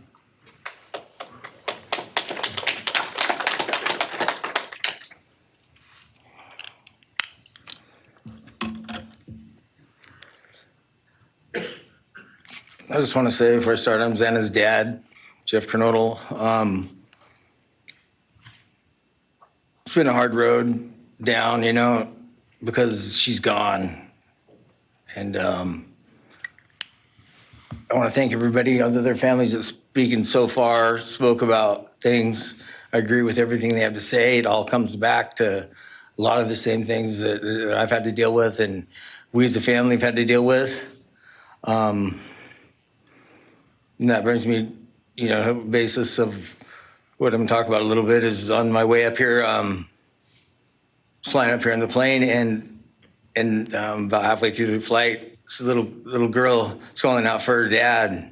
Hey, dad. And then in my mind, I was kind of half asleep. It's dark on the plane. I heard Xana calling out for me like she did, you know, back when she was little, 5 years old. And those times were hard. It was chaotic, but we always had something to work toward that was in a positive direction compared to right now, which is necessarily not as positive as that for sure. And I know I miss Xana a lot. My life's been changed, and Xana had a great impact on me. And the impact was when she was gone, I realized how important she was and what she really did for me, influenced me, was way beyond what I ever thought. She'd call me up on the weekends, check on me, see who's with me. She's like accountability to your youngest daughter. And that really made a big difference. It made me really think about things and what it's all about, you know?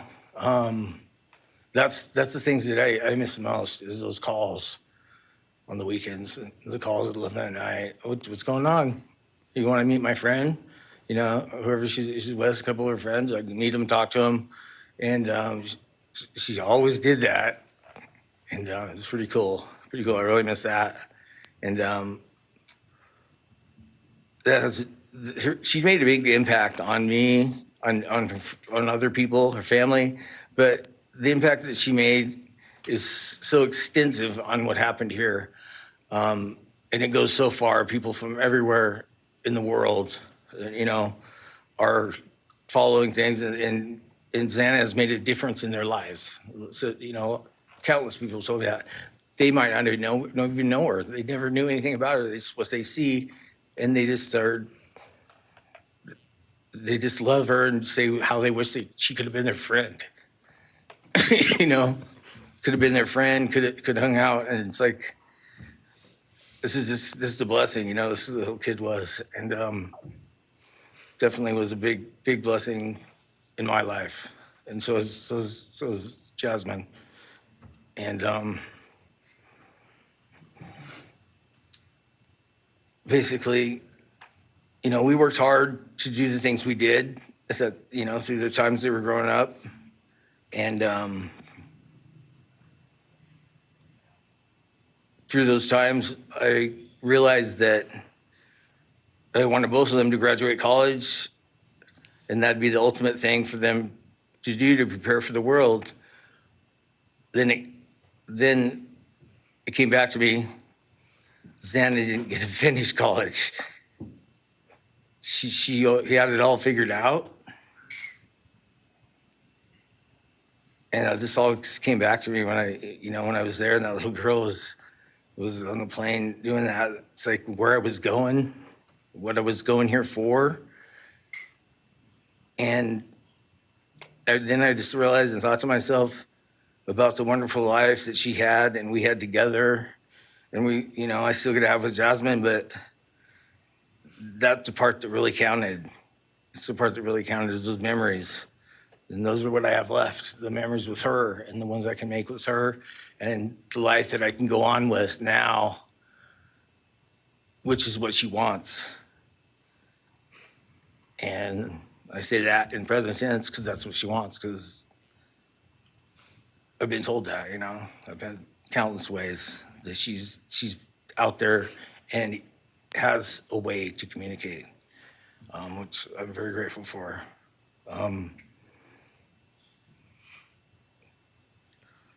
That goes to say that the impact of what happened to them, all 4 kids, goes so much further than just not me, the parents, the families, the community. It goes so far because a lot of kids, you know, in the colleges, just for an example, they lock their doors now. The door wasn't locked in the back. You know, at Penn State or wherever it was, all the colleges I know that I've heard, they all lock their doors now. So maybe the impact that it's gonna make is gonna help out and maybe protect some people. Having this outreach and having the influence of what these kids, what happened to these kids did, you know? All I know is I was 7 miles away when it happened, and she wasn't feeling that good. It was 11:30, and I almost went over to Susanna's to say, and I would have been sitting right there on that couch, and you had to deal with me. So they would have had a chance, and I regret that, and I regret not going. But the reason why I didn't is because Susanna said, "Don't be drinking and driving. You got the rental car. Don't be drinking and driving." You know, the week before that, so she was she would have been mad at me. She'd do that. But I really wish I would have drunk and drove, you know, because they would have had a chance, all 4 of them. At this point, I just have to go on. We're gonna go on with everything and make things better in my life, because that's what it's all about. If I have closure in things, and the part that we miss is Santa, her influence, her smile, the things that she did.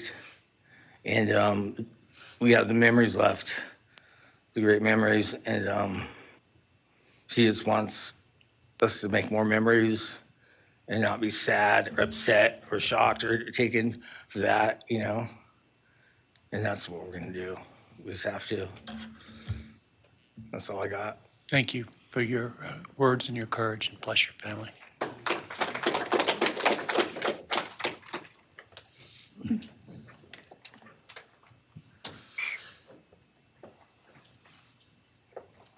Next, Kim Coronado would like to address the court.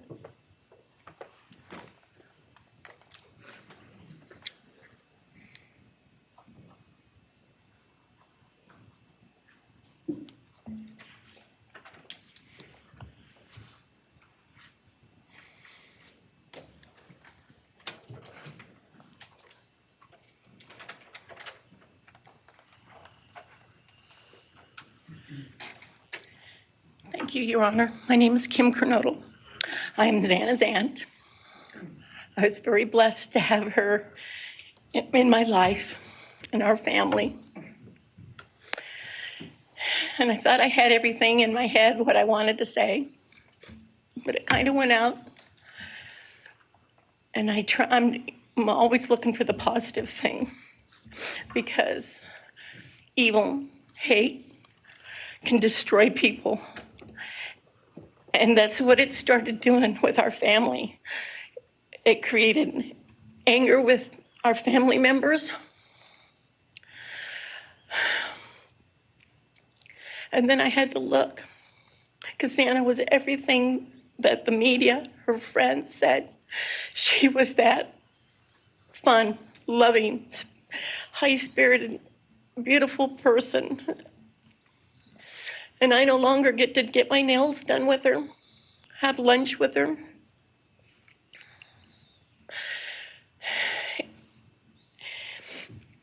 Sorry.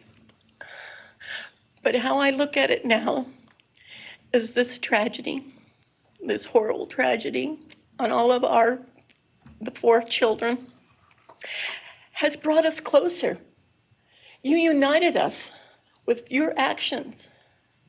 We're united now, and we're stronger than ever. We have family and friends now that we never knew we had. And, you know, this is probably going to bother everybody, but Bryan, I'm here today to tell you I have forgiven you, because I no longer could live with that hate in my heart.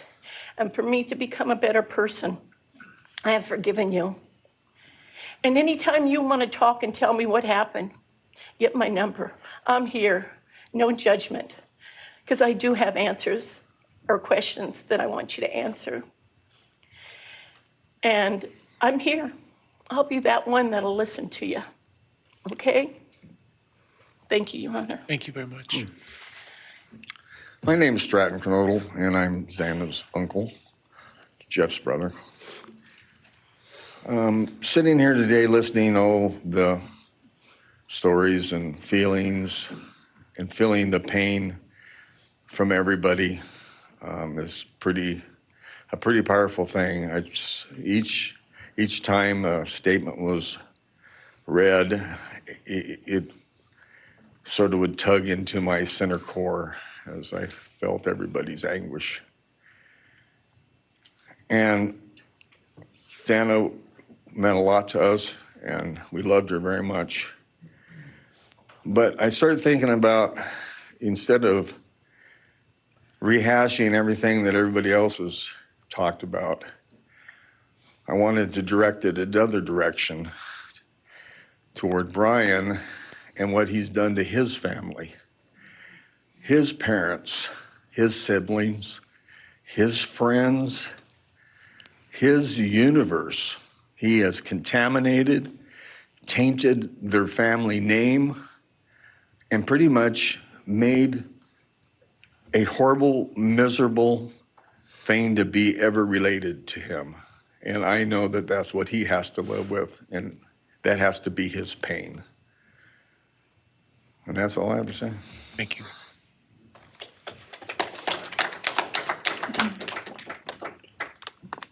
Next, Your Honor, I believe Randy Davis, stepfather to Xana Kernodle, would like to address the court.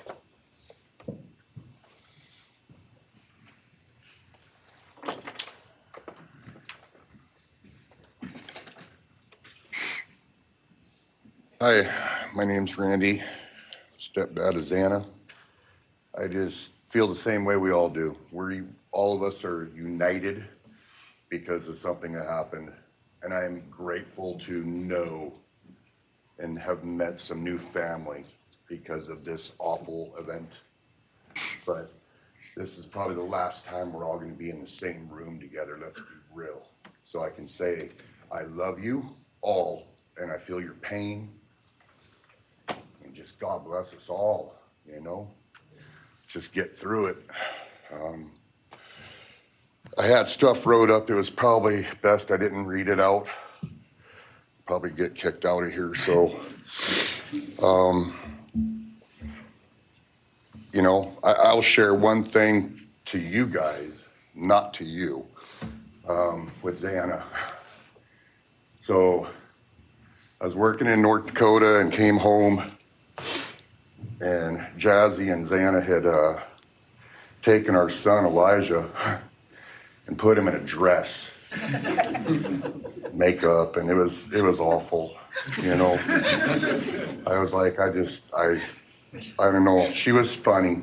I told her she'd be in the movies and be somebody great one day like that. And now she is just above us as an angel with all the other beautiful kids. So let's hold that to our hearts, because this evil thing is not going to take nothing from us. You, man, I don't know what my limits are here, but I'm really struggling, dude. I am struggling. So I want to just be out in the woods with you just so I can teach you about loss and pain. I love God. I wouldn't take your life. That's up to him. But I guarantee you, you are weak. God, I would just give a moment, man, 5 minutes out in the woods. Oh, man. Ooh. You're going to go to hell. I know people believe in other stuff. You're evil. There's no place for you in heaven. You took our children. You are gonna suffer, man. I'm shaking because I want to reach out to you, but I hope you feel my energy, okay? Go to hell.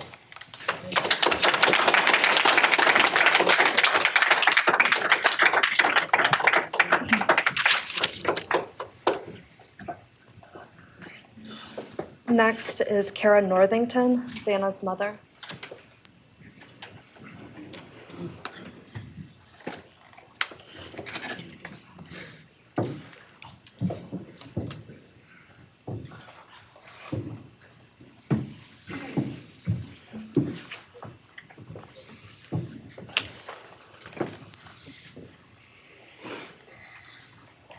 I'm Kara Northington. I am Xana Kernodle's mother. This letter is to you, really, but it's for my daughter, who was murdered by you. Today I stand before you, the man who is responsible for murdering my beautiful daughter, Xana Kernodle.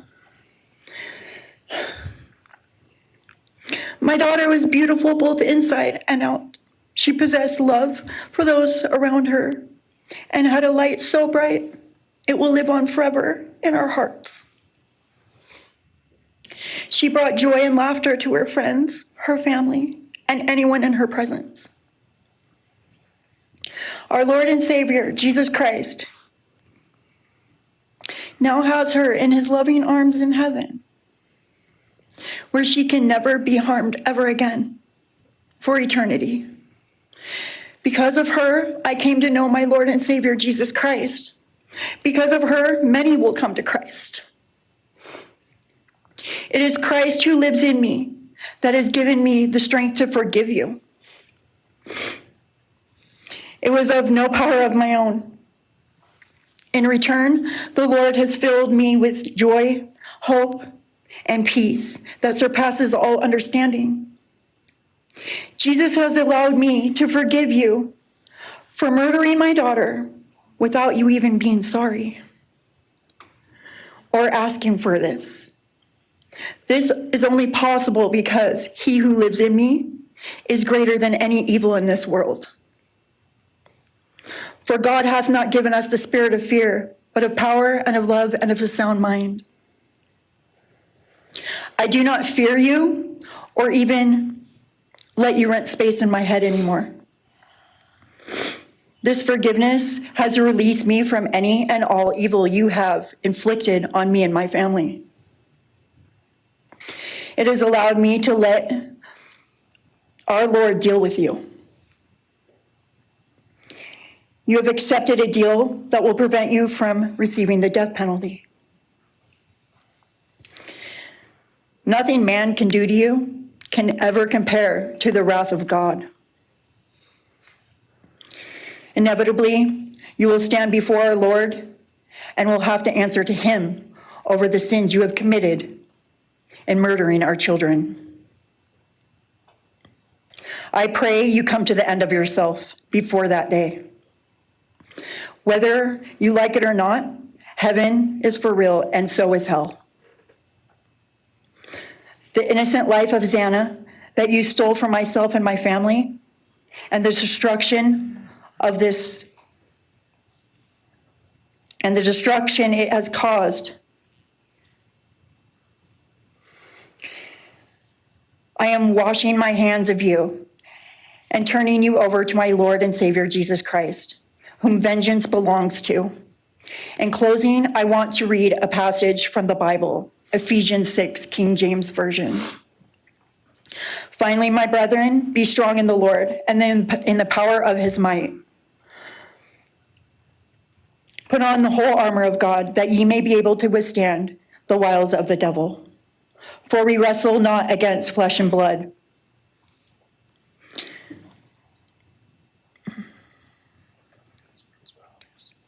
For we wrestle not against flesh and blood, but against principalities, against powers, against the rulers of the darkness of this world, against spiritual wickedness in high places. Wherefore, take unto you the whole armor of God, that ye may be able to withstand in the evil day, that ye may be able to stand in the evil day.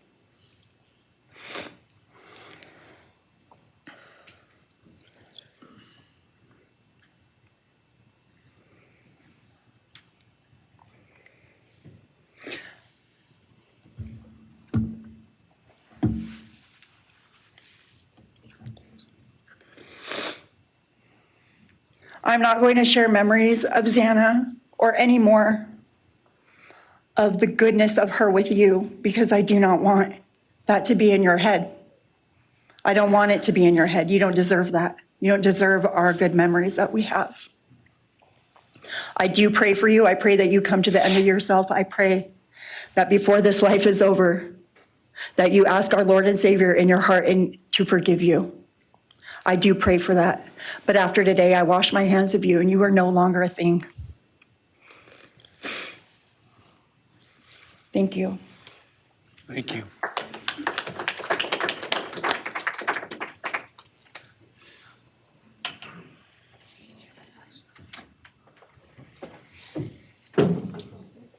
I don't believe the state has any other victim impact statements. Okay.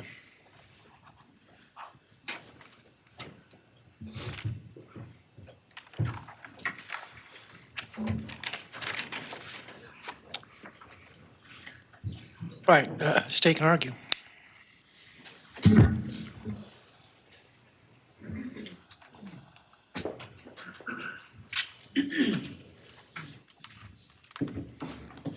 Thank you, Your Honor.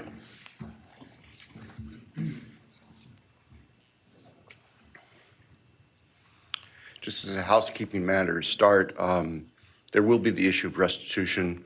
That is, the documentation is being gathered, and we ask if the court would defer that for 30 days so we can present it in an orderly fashion and make sure it's comprehensive for everyone. Any objection to leaving restitution open in 60 days? All right. Thank you, Your Honor.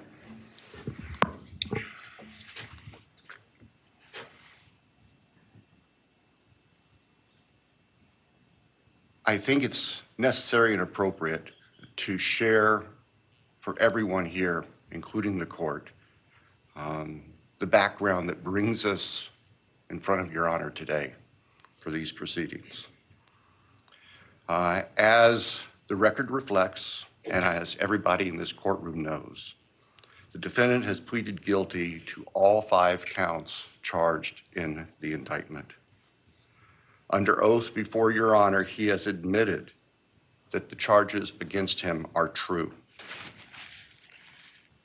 He has reassured the court that he has not been coerced or threatened to make those admissions. And Your Honor did an extraordinary job in taking the pleas back on July 2nd. We appreciate the court's discipline and insight. The defendant has also waived appeal on the multitude of rulings from this court and Your Honor's predecessor in Latah County, on dozens, literally dozens of motions seeking to dismiss the case, seeking to control or limit evidence, seeking to offer evidence that would not be appropriate. And we appreciate the court's consistent rulings based on the law, based on the facts.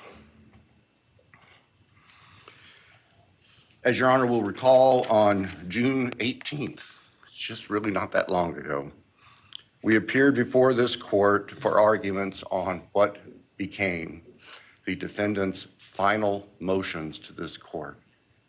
Motion where they wanted to offer evidence suggesting that other people were responsible for the defendant's actions, and the motion seeking essentially an indefinite continuance of the trial.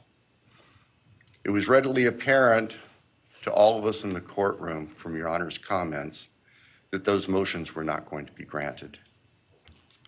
So we returned to Moscow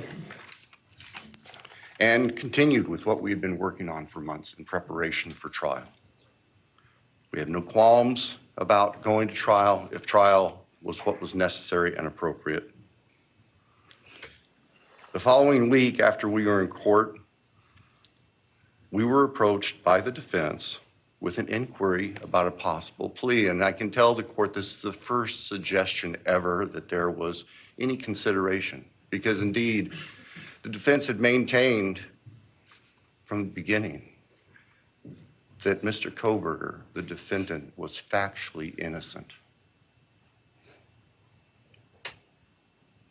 It's clear that the reality of the evidence and the case that had been investigated and prepared and that we were ready to present in court became a reality. Our reaction, among other things, was to reach out to all the families. And in fact, later that week, on Thursday and Friday of that last week of June, we met with representatives by teams, virtual meetings, with representatives of all the families. And we talked about the status of the case and the upcoming trial and things that related to the trial. And we also let them know that there had been an inquiry about whether there might be an offer for a plea. And we asked the family members for their thoughts and feelings. And they were candid. And they have been candid since, and we respect that. And we understand, recognize, and acknowledge that there was a difference of opinion among representatives of the different families. We understand that. One of the challenges of this case, one of the unique things about this case is we have multiple victims, each unique unto themselves, their families and friends unique unto themselves, and all of them entitled to their opinions, all of them entitled to their thoughts. Over the following weekend, our prosecution team, very skilled attorneys who were personally as well as professionally deeply invested in this case, met. And we talked, and the decision was reached.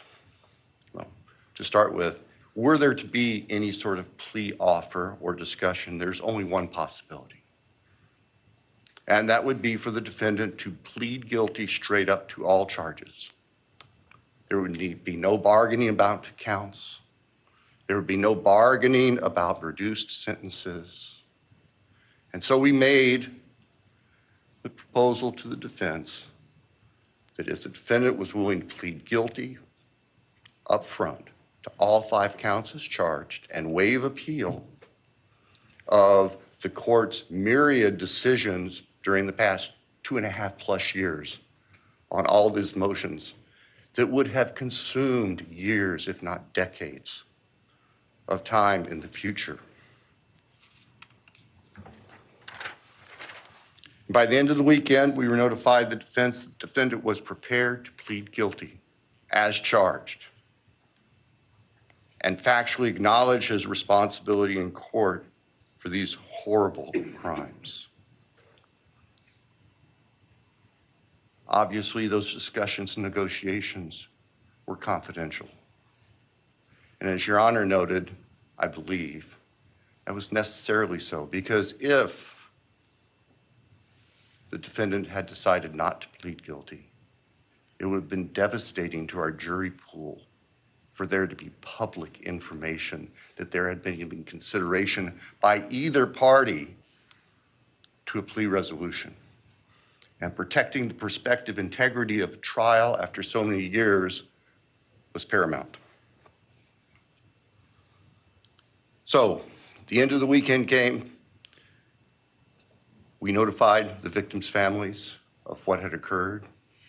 I recognize and acknowledge personally, and I respect the fact that of these fine, suffering people here, not everybody agreed with the decision we make. I accept that. It's my responsibility in the end. I recognize that that's the duty of the office that I hold.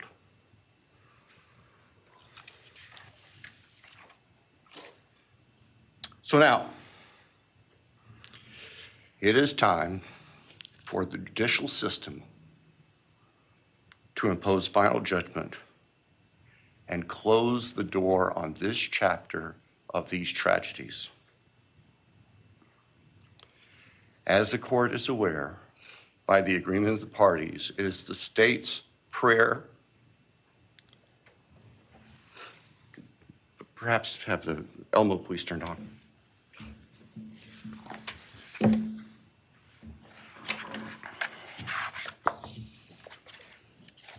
Thank you.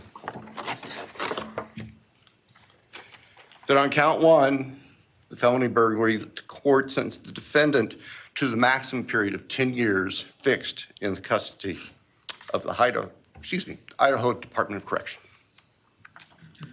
Then on count two,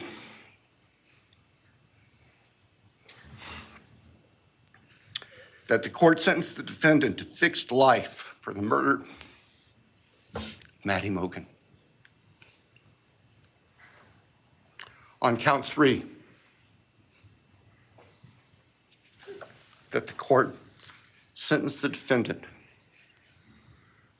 to fixed life for the murder of Kaylee Gonzalez. On count four,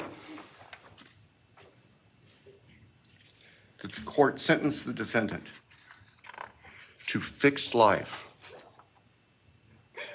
for the murder of Xana Kernodle. On count five, that the court sentenced the defendant to fixed life for the murder of Ethan Chapin. And the state further prays that these sentences be ordered to run consecutively, back to back, not at the same time, to recognize and respect the unique individuality of each of these beautiful young people whose lives were taken brutally and for no reason.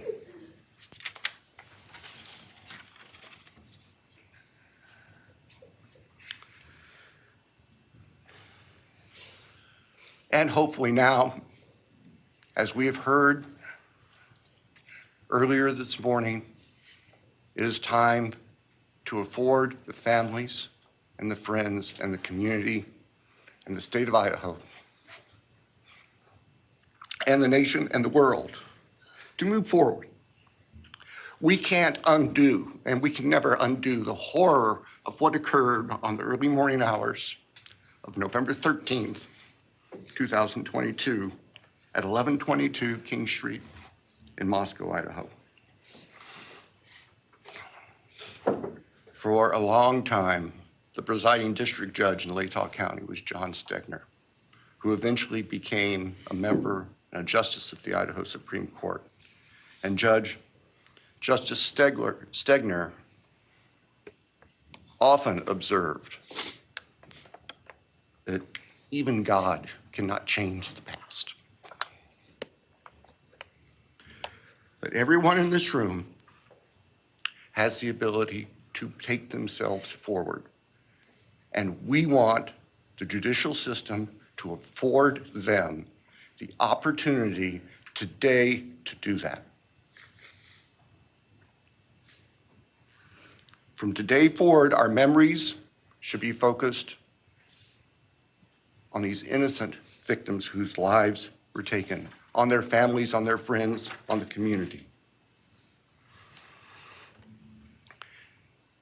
The court has heard discussion, talk today, reminiscences today about a special family that our victims shared, not just their natural, legal, and biological families, not just their university family within their sororities, for example.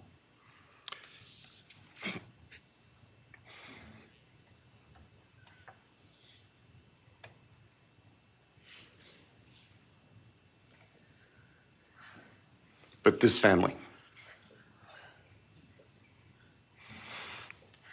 This is the picture taken on November 12th, 2022, of the special family of 1122 King Road.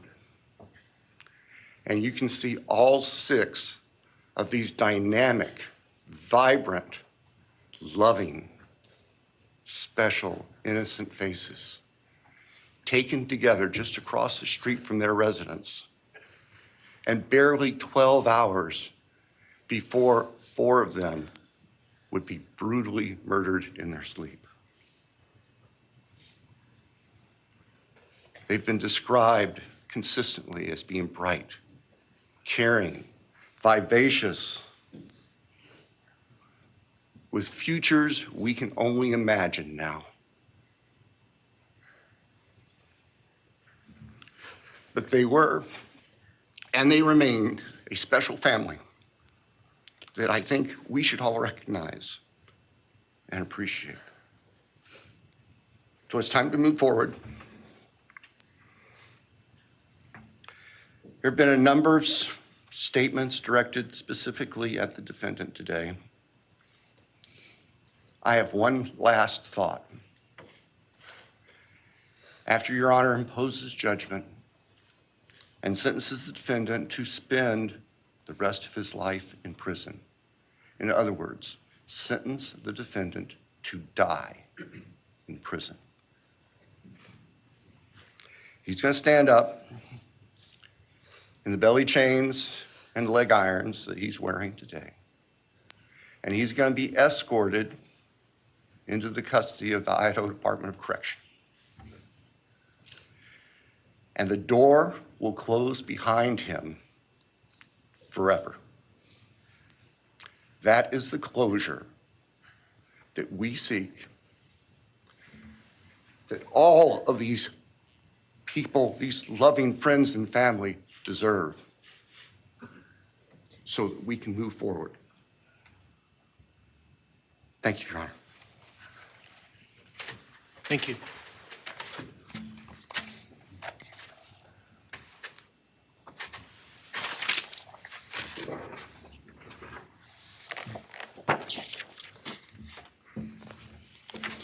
All right, does the defense have evidence to present today? All right. Does defense wish to make argument today? We do not wish to make arguments. Mr. Kohberger, along with his legal team, is prepared for the court to enter judgment.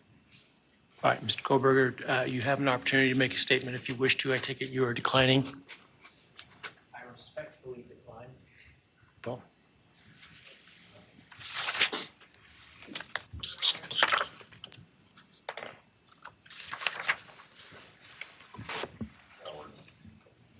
Please. All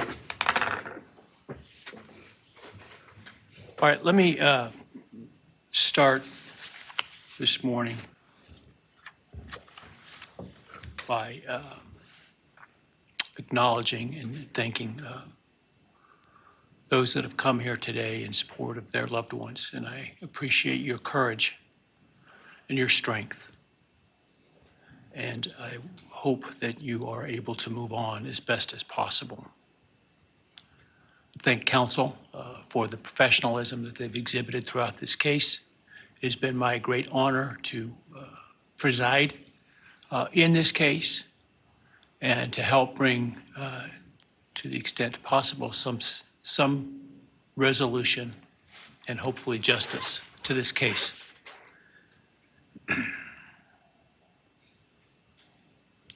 During the quiet morning hours of November 13, 2022, a faceless coward breached the tranquility of 6 beautiful young people and senselessly slaughtered them, 4 of them. Who committed this unspeakable evil was unknown for several weeks, but due to the killer's incompetence and outstanding police work by numerous local, state, and federal law enforcement agencies, the person that slithered through that sliding glass door at 1122 King Road now stands before the world and this court unmasked. This unfathomable and senseless act of evil has caused immeasurable pain and loss.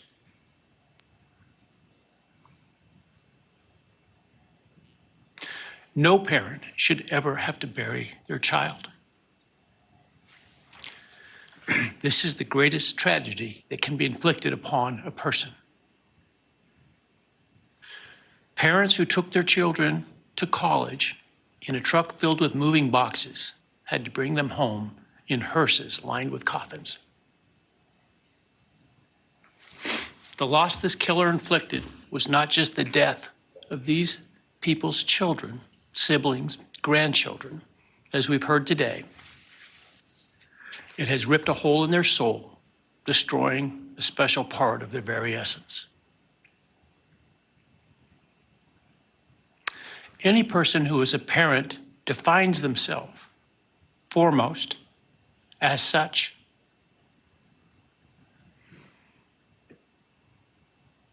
It is their existence and purpose of being. And it has been stolen from these parents.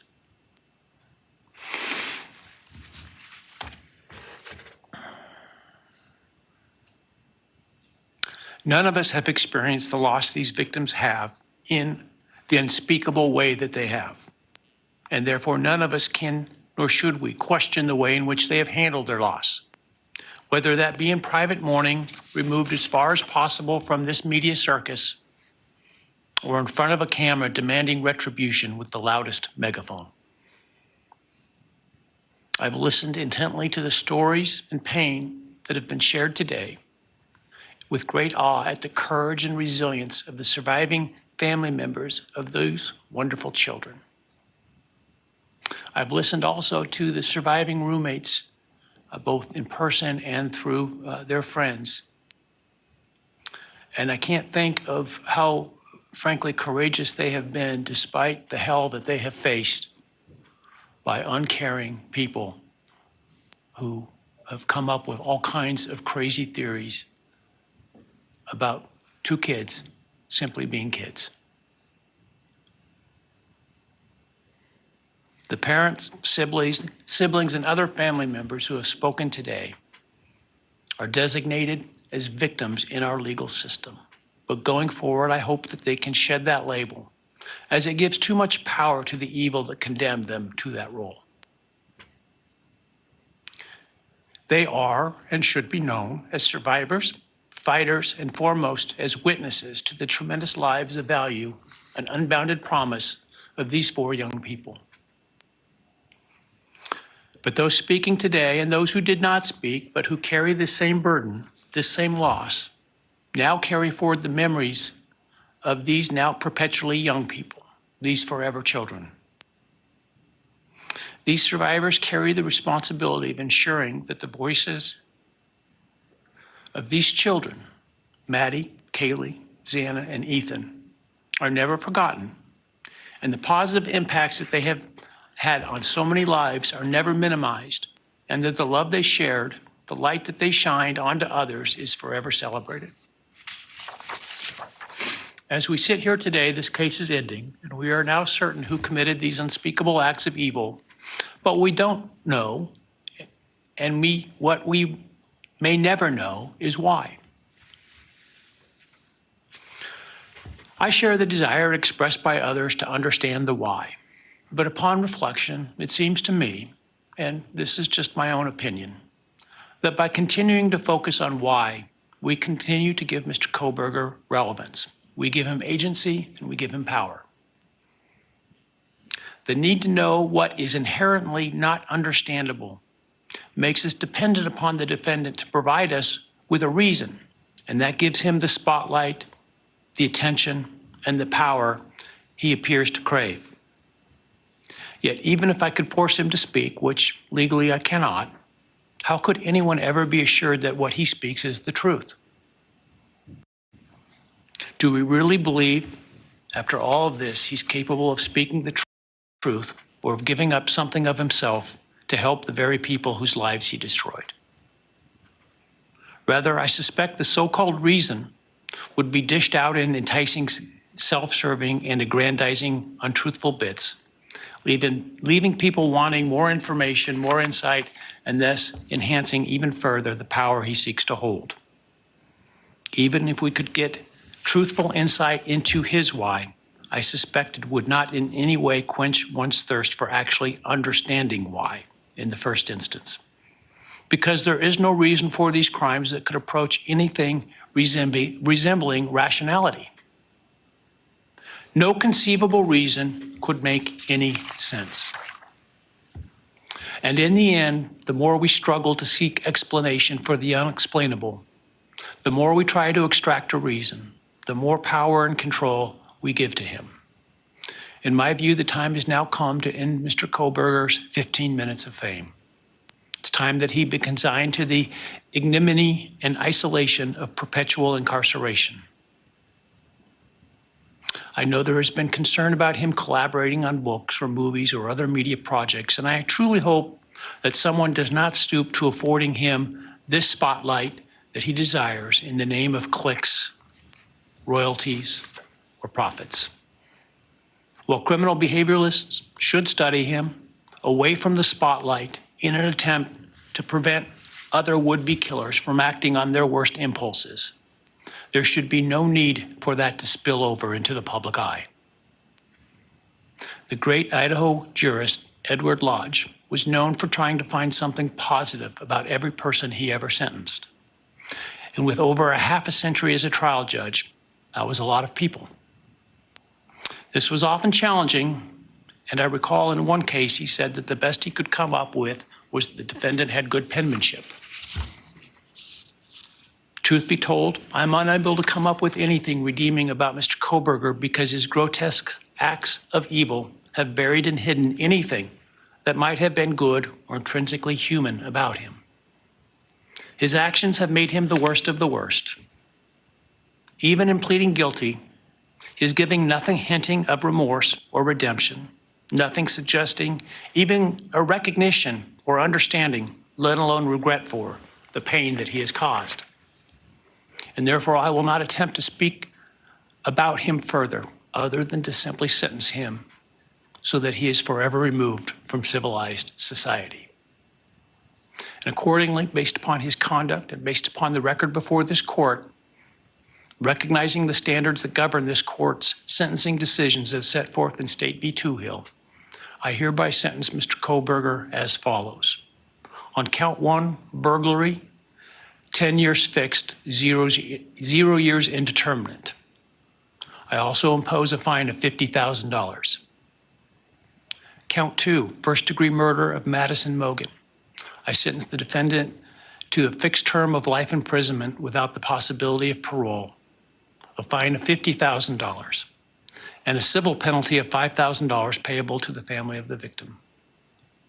On count 3, for first-degree murder of Kaylee Gonzalez, I sentence the defendant to a fixed term of life imprisonment without the possibility of parole, a fine of $50,000, and a civil penalty of $5,000 payable to the victim of the family, or to the family of the victim, pardon me. On count 4, for the first-degree murder of Xana Kernodle, I sentence the defendant to a fixed term of life imprisonment without the possibility of parole, a fine of $50,000, and a civil penalty of $5,000 payable to the family of the victim. On count 5 for the first-degree murder of Ethan Chapin, I sentenced the defendant to a fixed term of life imprisonment without the possibility of parole, a fine of $50,000, and a civil penalty of $5,000 payable to the family of the victim. The sentences on counts 1, 2, 3, 4, and 5 shall run consecutively to one another. Restitution will be left open for 60 days. Defendant will be required to submit a DNA sample and a right thumbprint impression to the Department of Corrections and comply with the DNA Database Act. I remand the defendant to the custody of the Idaho State Board of Corrections for to be imprisoned in an appropriate facility and execution of the sentence where he will remain until he dies. Though you have waived your right to appeal, you do have a right to file a notice of appeal, and any such appeal must be filed within 42 days of the date of the written judgment, which will be entered shortly hereafter. Though the appeal, you should be aware, may be deemed a violation of the plea agreement, and so I certainly suggest you discuss that with counsel if that is your desire. I ask the media and public present to allow the families to be escorted out first before they leave. Again, thank you to everyone for your stories today. I am strengthened by them, and I am encouraged by your humanity and strength, and God bless you. We're adjourned. Of Bryan Kohberger is now over. It's now official. He will be behind bars for the rest of his life for the murder of those 4 college students in Idaho. The judge there not mincing words, calling him a faceless coward, calling out his incompetence for those murders, calling his actions the worst of the worst. Bryan Kohberger declining to speak there in court, declining to provide any explanation for his actions, declining to provide any explanation for any motive, the defense not putting on any witnesses, his parents not speaking, no other witnesses on his behalf there in court after an emotional day of testimony from the victims' families, their loved ones, their friends, the surviving roommates we heard in detail describing the horror that night and what they have been through after. Misty Maris still sitting with me here. Just such an emotional, grief-filled, dramatic day of testimony from everyone, but Bryan Kohberger ultimately declining to make any statement whatsoever, saying, I respectfully decline. Yeah, and this is what we thought would happen because there truly is no incentive for him to speak before the court. I noticed that when he did say, I respectfully decline, there was a little interaction. He looked at his defense attorney. It's likely that the advice was to stay silent because there would be no benefit, but he did not speak. We thought that would happen. The judge's words, though, were so powerful. And I think just speaking about the hope and resilience that was shown by the families through all of this tragedy, pointing out how courageous it was for them to come forward with each and every victim impact statement. And then pointing out, and Laura, I thought this was interesting. We looked at each other during this part of the sentencing. The remorse and the regret, the fact that there was none, the judge flagged that. And prosecutors, when they laid it out, they pointed out that Kohberger was trying to identify 4 alternative perpetrators as of June 18th. As early as last month. Yeah. Absolutely. So while they, the defendant has the right to put on their case and to seek any defense that is available to them, the point was made.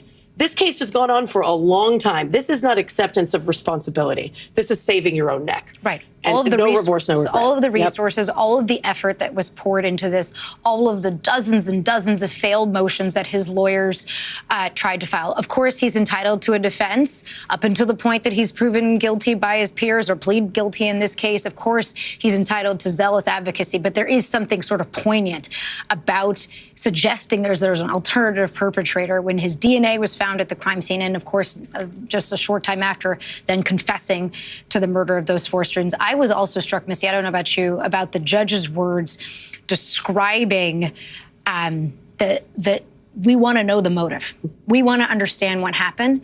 And we're never going to be able to understand because it's so unthinkable. What he did is just so beyond what the human mind can comprehend that we need to give those 15 minutes of fame now closure. We need to put it aside. He basically, the judge all but telling everybody, the time is now done with Bryan Kohberger. It's time to put this chapter away. And what's interesting about that is that idea of the notoriety. We heard this as a common theme, and the judge recognizes it too, that this is 15 minutes of fame that is over for him, that now he's going into prison and he's not coming out for the rest of his life. And to your point, yes, of course you want to know the motive, but something I thought interesting the judge pointed out, who's to say if he said the why that we could trust it?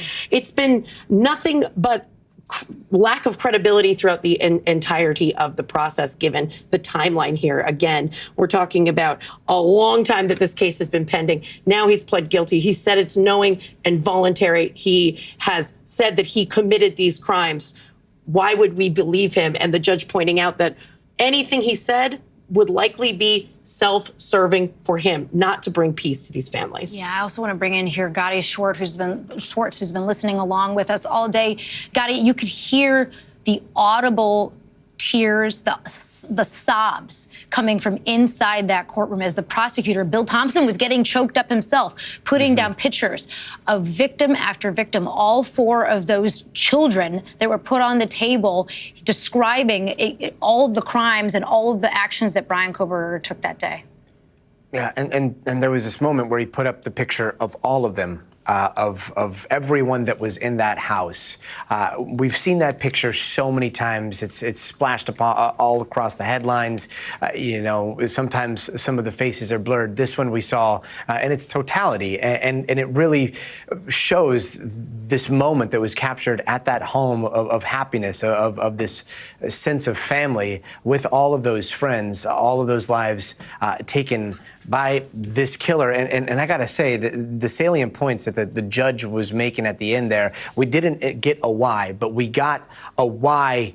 He wasn't pushing for the why, and it was very eloquent. I think he said something along the lines of like, the more we struggle to seek to understand, the more power we give Bryan Kohberger in this case. And it did seem as though the judge believes that Bryan Kohberger was motivated by fame, motivated by possible notoriety, and that there was a lack of remorse. And to Misty's point, this idea that why would he help out the families that he had taken so much from if it wasn't in his interest, and none of this would be in his interest. The judge also kind of issuing somewhat of a gut check to society almost as a whole, is saying that he hopes that no one else will come in and continue to give Bryan Kohberger this sort of notoriety. And you think in this day and age with true crime, what the possibility, there have been rumors of maybe an interview or books written. I know that they recognize the Son of Sam law in Idaho, but he is going to now serve the rest of his life in prison. We'd like to think that this is all over, and yet Bryan Kohberger will be going to prison. He will be eating 3 meals a day. He will be socializing. He will be reading and being able to watch TV and listen to music and all those things. So the family very much hoping that this is the closure that they never thought that they should deserve, but closure nonetheless.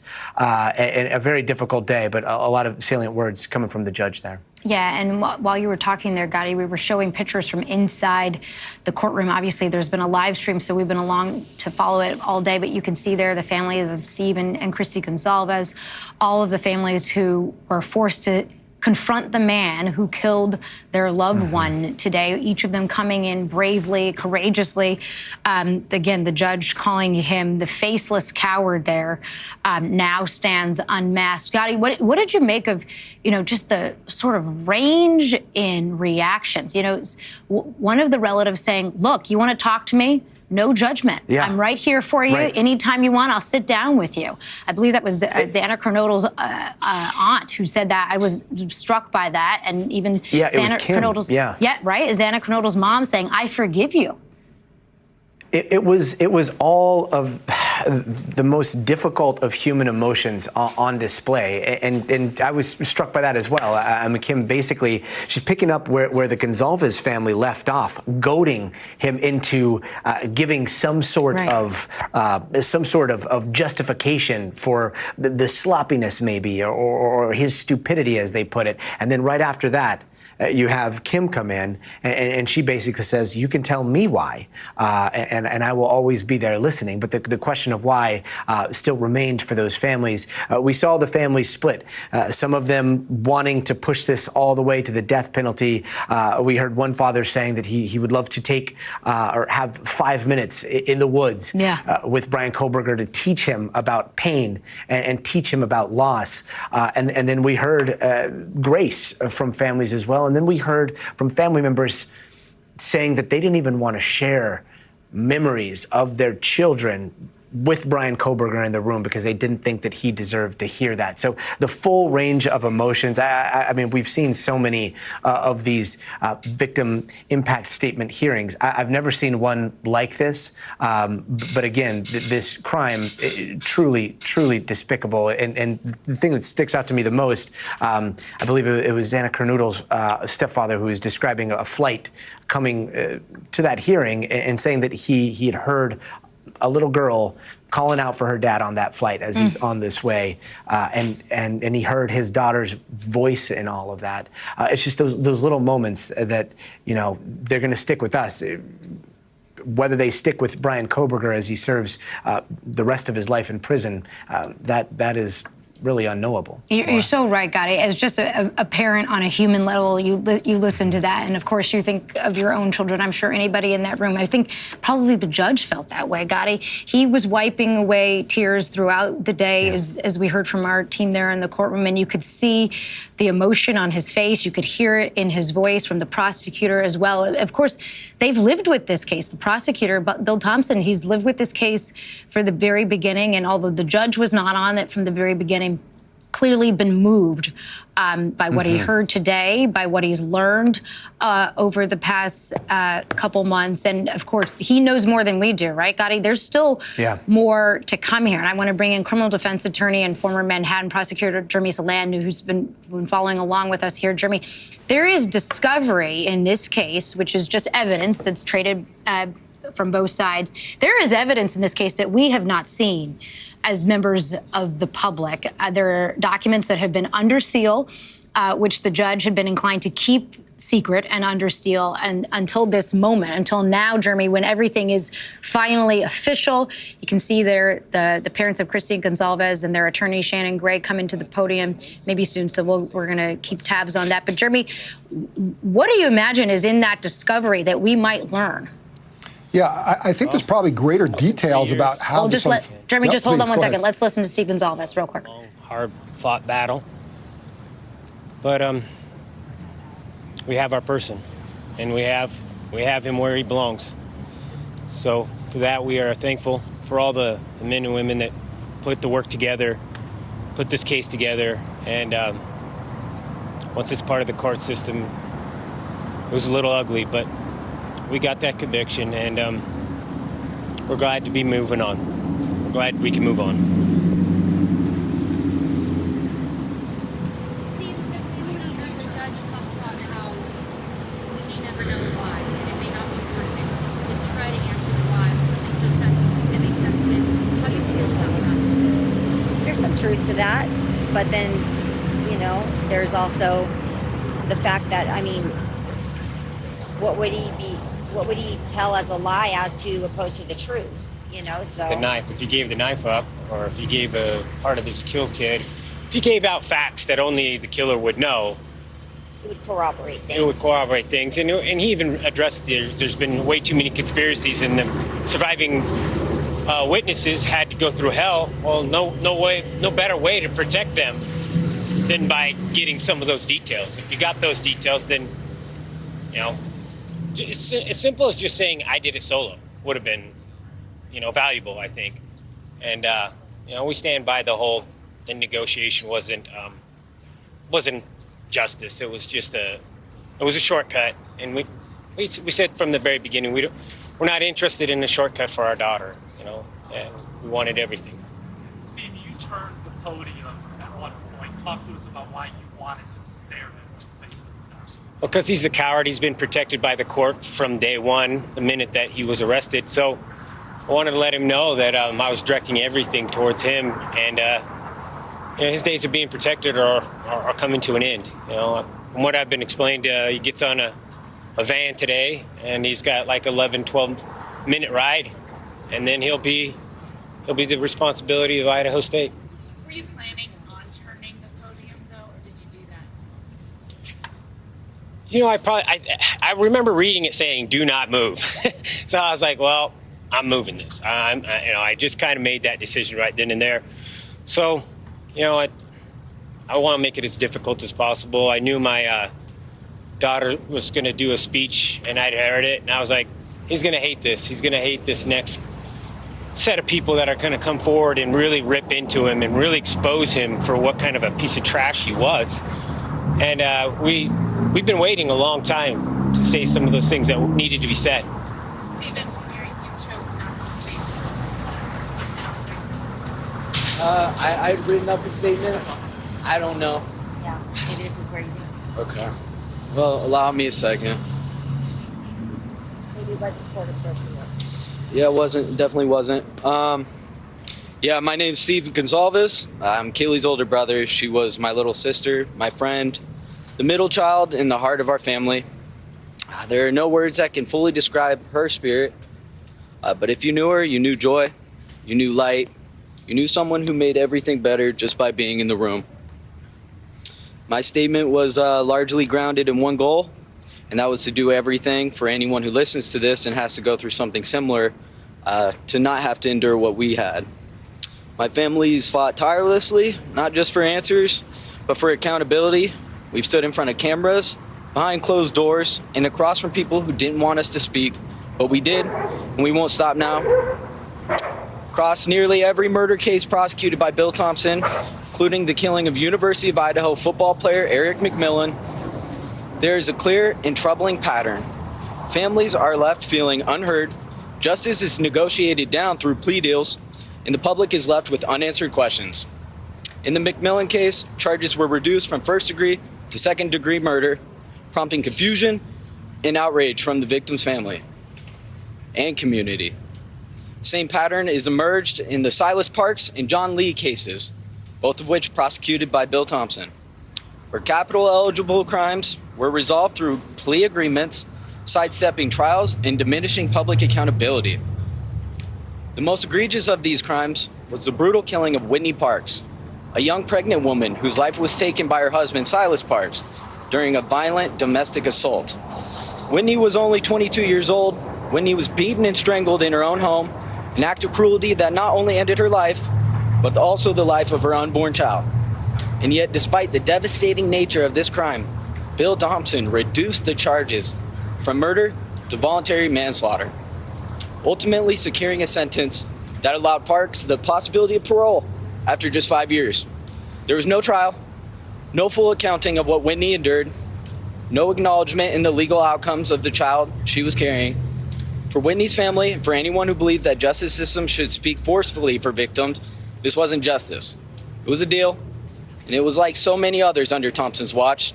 It prioritized expedience over accountability. Now, almost predictably, we find ourselves reliving that pattern in the current case. Despite the magnitude and brutality of the crime, the prosecution chose to accept a plea deal behind closed doors, without trial, without ever consulting our family in any meaningful way. In fact, we learned from the plea deal that had been finalized from an email from the prosecution team. Not in person, not with warning, not with respect. That moment underscored what we feared all along, and that this case was following the same well-worn path toward expedience over justice. Sentencing once again fails to reflect the severity of the act, and the emotional fallout has landed again on the shoulders of the victims' families, who have been left out, unheard, and grieving not just a horrific loss, but a system that continues to bypass them. The through line is undeniable. Whether it's 2004 or 2025, this prosecutional, is that a word? Sorry. prosecutional approach has consistently abandoned the very approach it is, or the very people it is supposed to protect. The trend you'll notice from Thompson's prosecuted crimes are the following: plea bargains avoiding capital punishment, charge reductions, sentences that misalign with the gravity of the crime, lack of trial due to plea bargains. These aren't just failures in process, they're failures that have real consequences for real people.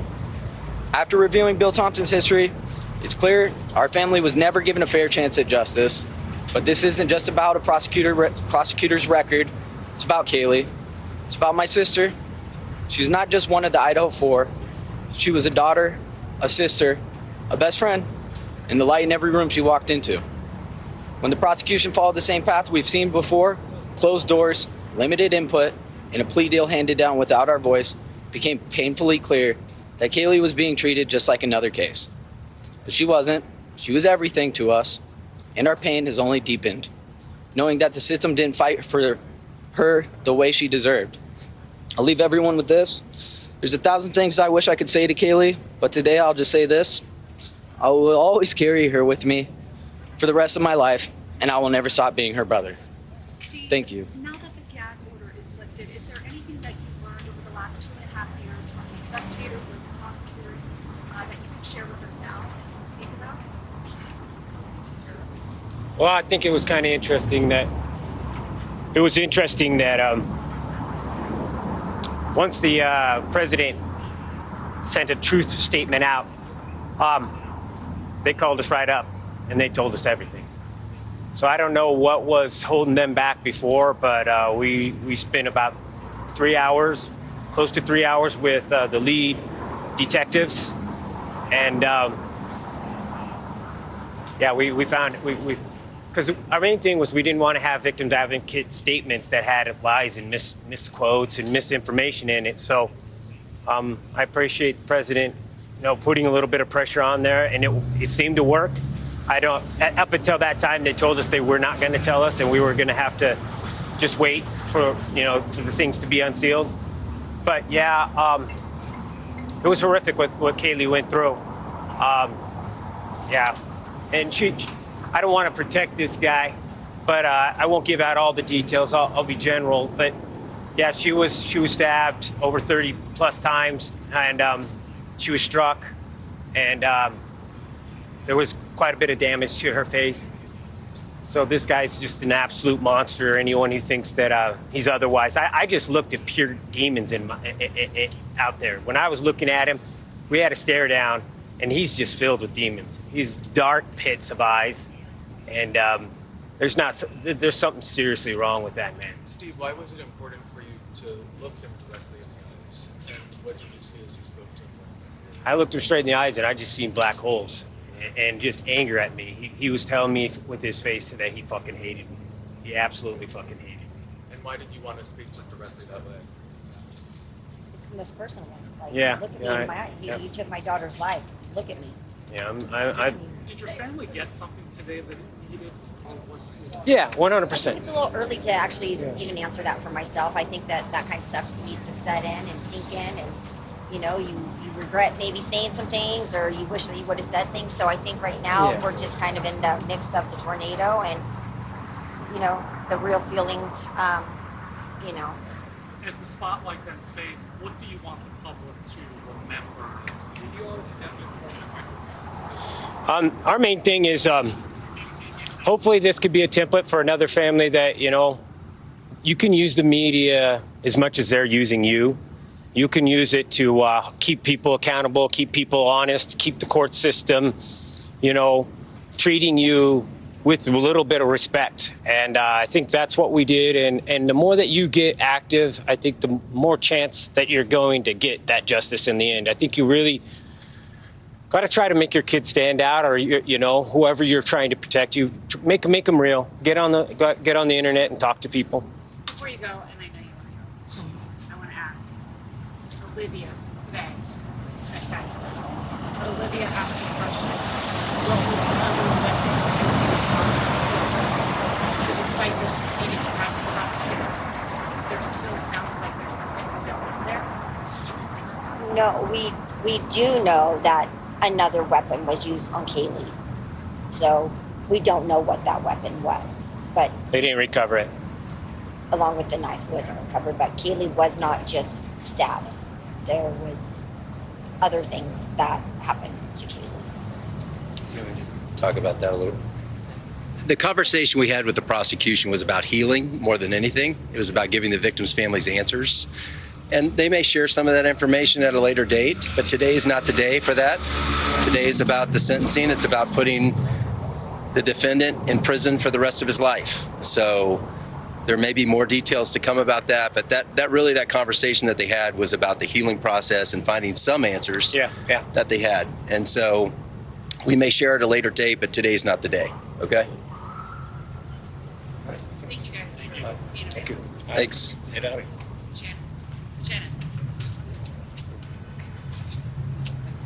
All right, I want to bring in here Missy Maris, who's been listening along with me with the parents of Kaylee Gonzalez. You just heard from Steve Gonzalez Jr., along with Christy Gonzalez, her parents and her brother there, describing what today has been like as they were confronted face to face with their daughter's killer, Bryan Kohberger. Steve Gonzalez talking about the darkness that he saw in Kohberger's eyes. Also describing for the first time some of the details, some of the new details we had not heard before. Gonzalez talking about a conversation that he apparently had with detectives now that the gag order has been lifted and now that those authorities are able to speak more freely with the family. Up until now, they had been denied access to many materials that they wanted, were not able to have certain conversations with law enforcement, had described to us how they had just been really thwarted at every turn. And now, Misty, we've heard that she was stabbed over 30 times. They believe that there was a second weapon used, which I don't think we had heard before today. No, we didn't. And it was referenced in one of the victim impact statements. And I wondered, Olivia. Right. I wondered where that information had come from. And now we know that the gag order had been lifted, but documents still remained under seal. And the judge had said that he was going to go through those documents. There would be an opportunity to object on both sides, what ultimately was for public view.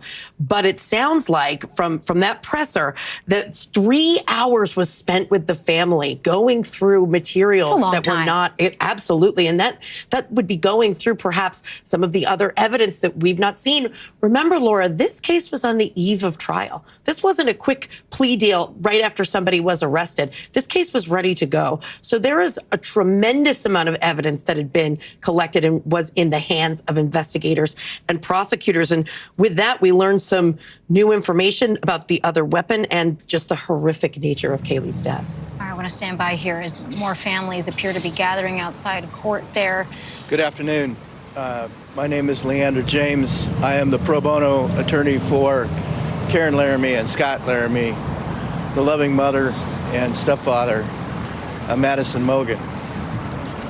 I ask that you please give your quiet attention to Scott.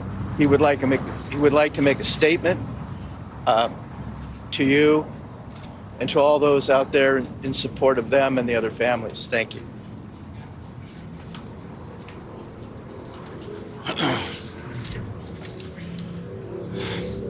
Karen and I just left the sentencing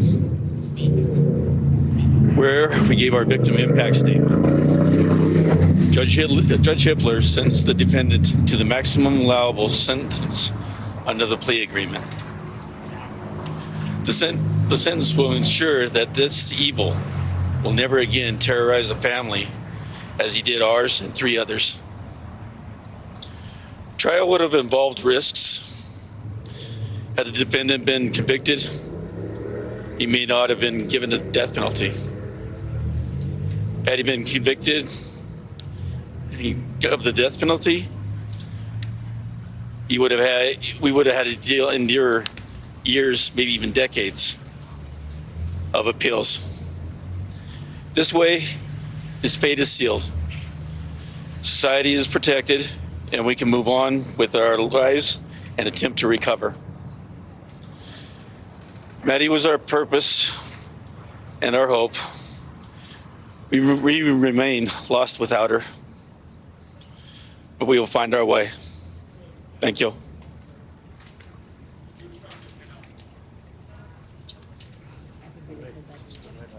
Get up.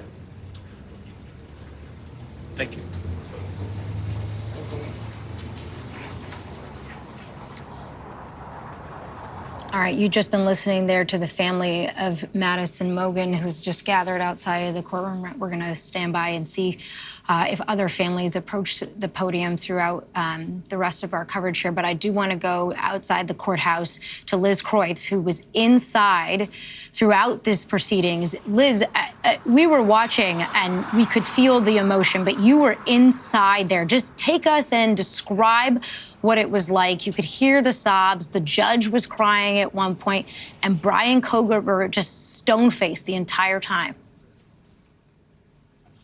Yeah, Laura, it was hands down one of the saddest things I've ever witnessed. There were few people who had dry eyes in that courtroom. You could hear the sobs from the family members. You could see the security guards tearing up, many of the people who worked on this case for years tearing up, the judge at one point tearing up at a time when Madison Mogen's dad, Ben Mogen, just gave extraordinarily moving remarks talking about how this is was his only daughter and that she was the greatest thing he's ever done, and how she helped him through addiction. And that just really was such a powerful moment. In fact, I could look over both directions in the courtroom, and at that point I saw Bryan Kohberger's mother, who was there, break down in sobs throughout the entire hearing. She had a tissue and would be crying, and it was extraordinarily painful to hear from these families, hopefully healing for them. And I think, Laura, it was interesting as you saw how there were differing approaches, right? We had some who were sharing the light and love of their loved ones who were lost, the pain that it's caused them. And then you saw the Gonzalez family, and they took a different approach, and they said, no, we are going to face this killer. We're going to look you in the eye, and we are going to taunt you and make you realize that you are going to die and spend the rest of your life in prison, Laura.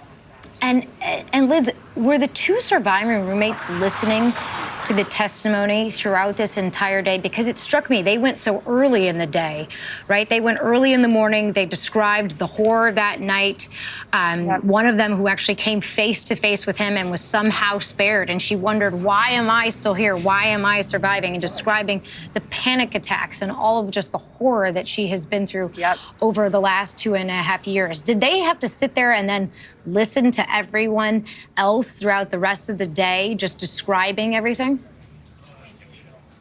They did. And, at any point they could have left. I think that it was clearly a moment that they wanted to be there. Perhaps it was finality for them. As you know, we've never heard from these roommates. Dylan Mortensen just gave extraordinarily gut-wrenching testimony in tears as she described, like you said, how she has these panic attacks like a tsunami that take over her. She says, he's a hollow vessel, is how she described Kohberger, something less than human, a body without empathy and remorse. He chose evil. And she said, living is how I honor my loved ones. And they were there the whole time. But at the end, when the prosecutor put up the photos of the friends, and Dylan is in that photo, she was having a hard time. She was definitely there and grieving, and she had loved ones around her. And it struck me, the friend who was reading the statement from Bethany, having to think that she had to explain why she didn't call 911 earlier, with all of the conspiracy theories and all of the, speculation and the idea that this young woman had to describe that she had a toothache. And so she went back to bed having no idea the sheer terror that was unfolded for her friends in the early mornings in that house, and now trying to explain what happened. And the judge even saying, let's put away with all the conspiracy theories. These are just two kids being kids. Right. And I mean, even just something that reminded me, we learned so many different details through all of this, including the fact that Xana Kernodle's father spoke about the fact that he was only a few miles away that night, and that Xana wasn't feeling well, and that he almost went over at 11 at night to help her, maybe give her some medications, check on her, and he didn't. And he said that is something he will live with, a regret that he will live with for the rest of his life, because he looked at Kohberger and said, if I had been there, you would have had to confront me, and those kids could still be alive. I'm getting goosebumps just talking about it. It was just so emotional for so many people. And it was so, as we've said over all of these hearings, just sitting there and watching Bryan Kohberger, it's chilling how, he just sits there stoically, looking forward, making eye contact, showing no emotion through all of this. And the judge even referenced that at the end when he said, I can't find any redeeming quality, in part because you have shown no remorse throughout this entire process. And when he said at the end, I respectfully decline to speak and decline to give any kind of comments, one of the family members was heard audibly in the courtroom saying, surprise, surprise. Well, and the judge saying, let's not give him any more attention, essentially saying his 15 minutes of fame now over. Liz, what are we expecting to hear from the state? We know that they're going to provide a little bit of a press conference coming up here. We haven't heard much of them, obviously, because of the gag order. We heard a little bit from Bill Thompson there, the DA, explaining sort of the behind-the-scenes negotiations of how this plea deal came together. Of course, there had been a lot of criticism of him, and we've heard that from the Gonzalez family. But what are we expecting to hear from prosecutors today and the investigators there? I think we'll probably hear somewhat of what we heard in the courtroom, where the prosecutors are finally, in this moment, going to be able to hold a press conference after 2.5 years. So we'll give a chance for reporters to ask some of those questions. And of course, as you know, we're waiting on the hundreds of pages of documents that we expect to now be unsealed that could shed new light on potentially a motive. We know that they don't know where the weapon is. The prosecutor has said that. But I think it will be interesting to be able to ask them questions, hear from them for the first time. And, the prosecutor acknowledged that not all the families were happy with this deal and acknowledged that. And the judge did, too. He said nobody should judge any family member for how they're reacting to this and how they find closure when it comes to such a heinous, horrible crime. Liz, if you were able to get in the room for that press, or I don't know if you'll be able to make it back in time, but what's the one question you would want to be able to put to Bill Thompson with all the criticism he's faced? I think why did he ask for how did this plea deal happen? I've talked to some people who work in this legal field, and some have said it's sort of surprising to have a plea deal like this 2.5 years after the murder. That oftentimes, if you're going for the death penalty, you go for it right away. You go for it 100%. You don't sort of like make a deal and say, oh, never mind, we'll take it off the table if you plead guilty. So trying to get a better understanding of why 2.5 years into this, they decided to forego a trial, forego the death penalty, and actually, offer a plea deal. And as you know, I mean, the Gonzalezes sort of feel like it was making a deal with the devil.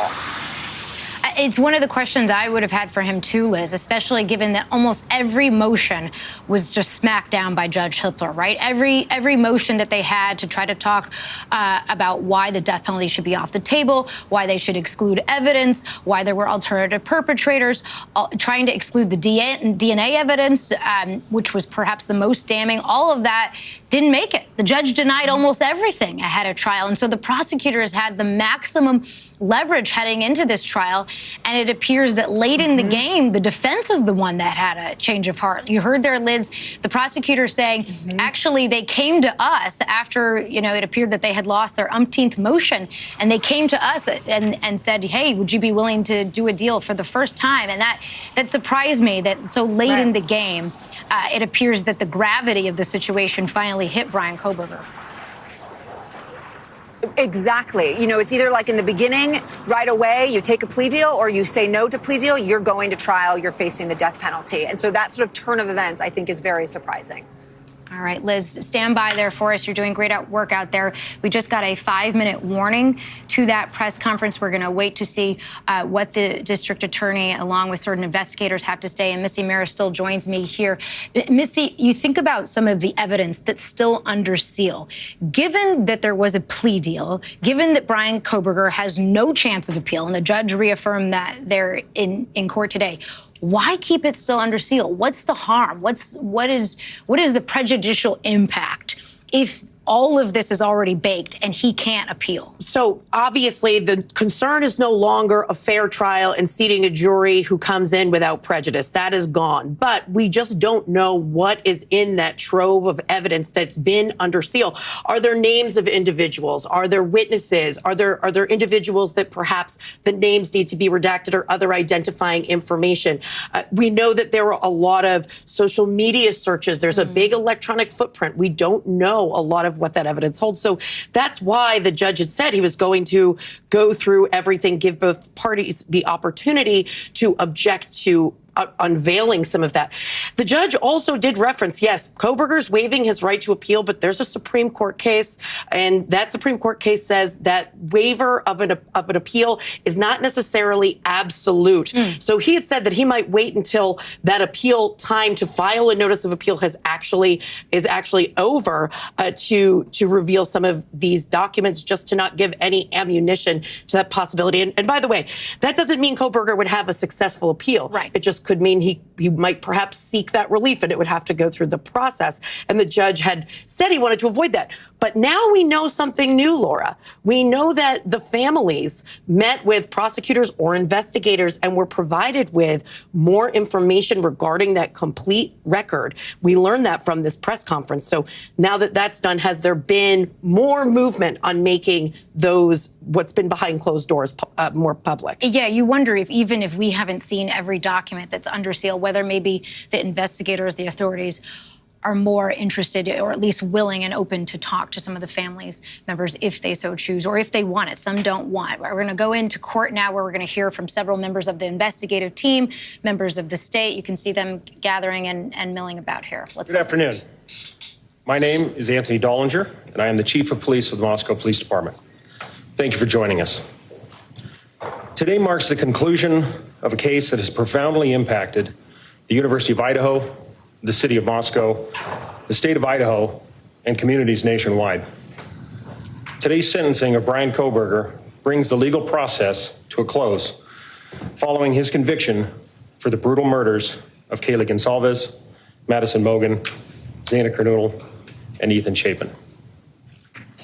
While this marks the end of a long and challenging journey through the criminal justice system, we acknowledge that for the families, friends, and loved ones of these four young people, the grief does not end because the losses are permanent and the pain remains. We want to express our deepest gratitude for their strength and resilience during this challenging time. We will honor their loved ones' memories and reaffirm our commitment to ensuring their lives are not forgotten. This investigation, one of the most complex and high-profile cases in our state's history, was made possible by an extraordinary level of collaboration. From local and state police officers to federal agents and analysts, as well as prosecutors, forensics teams, and technical experts. It also took immense courage, patience, and resilience from a grieving community whose role was invaluable. From the very beginning of this tragedy, Moscow Police Department and our law enforcement partners never lost sight of the mission, which was to bring justice for the victims and their families and to hold accountable the person who committed these horrible crimes. Despite the complexity of this case, our team never wavered. They never gave up, and we completed the mission. During this investigation, I was fortunate to witness the level of professionalism, expertise, drive, and passion that each member of the investigative team brought to the overall effort. And it was truly awe-inspiring. To all who came to our aid and assisted in this immense undertaking, I cannot express my gratitude enough. We are forever thankful. And I would be remiss if I did not thank the amazing communities of Moscow and the University of Idaho. For weeks on end during this investigation, the support you provided to our team was greatly appreciated. The numerous phone calls, letters, and seemingly endless stream of food helped keep our spirits high and encouraged us to press on. Today, we want to provide an opportunity to hear from the key agencies involved in the investigation, prosecution, and overall response to this case. Each agency played a vital role in pursuit of truth and accountability. Further remarks will be provided by the Latah County Prosecutor's Office, followed by the Idaho State Police, the Federal Bureau of Investigation, and the Office of the Attorney General. Each speaker will provide brief comments, followed by a limited Q&A session. With that, I'd like to introduce Latah County Prosecutor Bill Thompson, representing the Latah County Prosecutor's Office. Thank you, Anthony. Welcome, everybody. It's been a long time since we've been able to stand in the same room together, and you have to listen to me talk. I'm sorry. First off, I want to thank the folks here in Ada County. I can tell you I would much prefer to be in Latah County right now and be able to talk to the people most directly impacted by this. But Ada County has been a phenomenal support and protector for the integrity of this case. And I just want to send that shout out right now. So today, you are all, I think, listening in, either in person or with the live stream.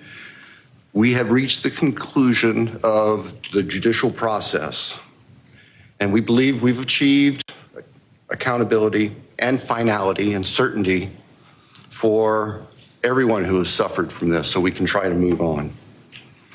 As you are aware, Mr. Kohberger pleaded guilty to all 5 counts of the indictment. He pleaded guilty as charged.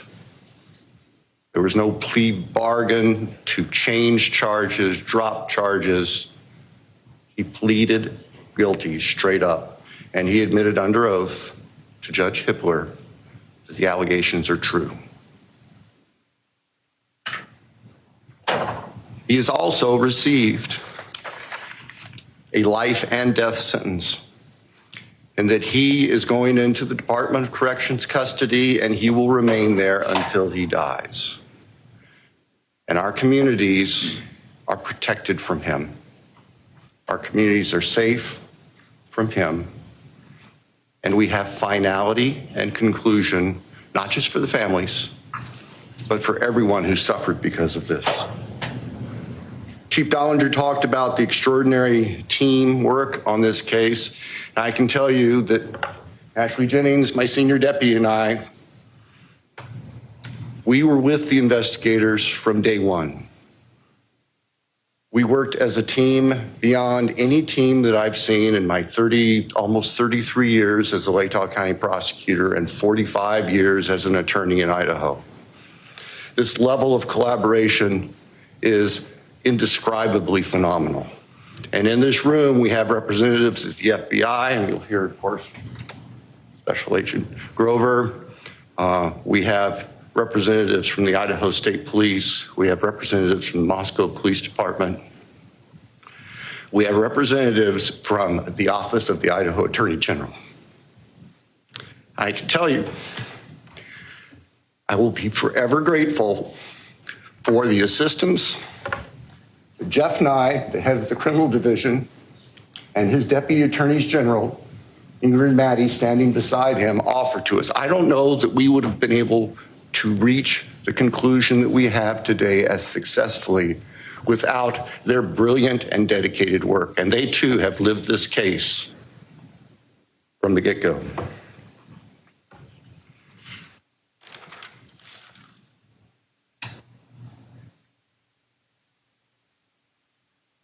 Our hearts and prayers go out to the families, not just the immediate biological or legal families, but the university family, the 1122 King Street family.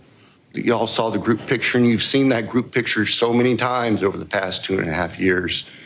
And now you have real faces to go with those young, vibrant people who, 4 of whom were killed 12 hours, half day after that picture was taken. We respect the families. We realize that we had tough decisions to make, and we made them, but we did not make them in a vacuum. As I said in court today, we reached out to the families. We asked their thoughts. We listened to what they had to say. We accept and recognize that not everybody agrees with the decision we made, but this isn't a popularity contest. And we made what we thought was the most appropriate decision under the law and on the facts to give this case closure in a sense it would never be realized otherwise. Judge Hipler talked today about, I guess, the fallacy of expecting that there would be some miraculous coming clean and disclosure from the defendant. In the first instance, as the judge said, he doesn't have the power to compel that. We, the state, don't have the power to compel that. And as a practical matter, it would not be helpful. It would give him a forum to share whatever he thought, to control the dialogue. Not going to happen to our victims. We can't allow that to happen.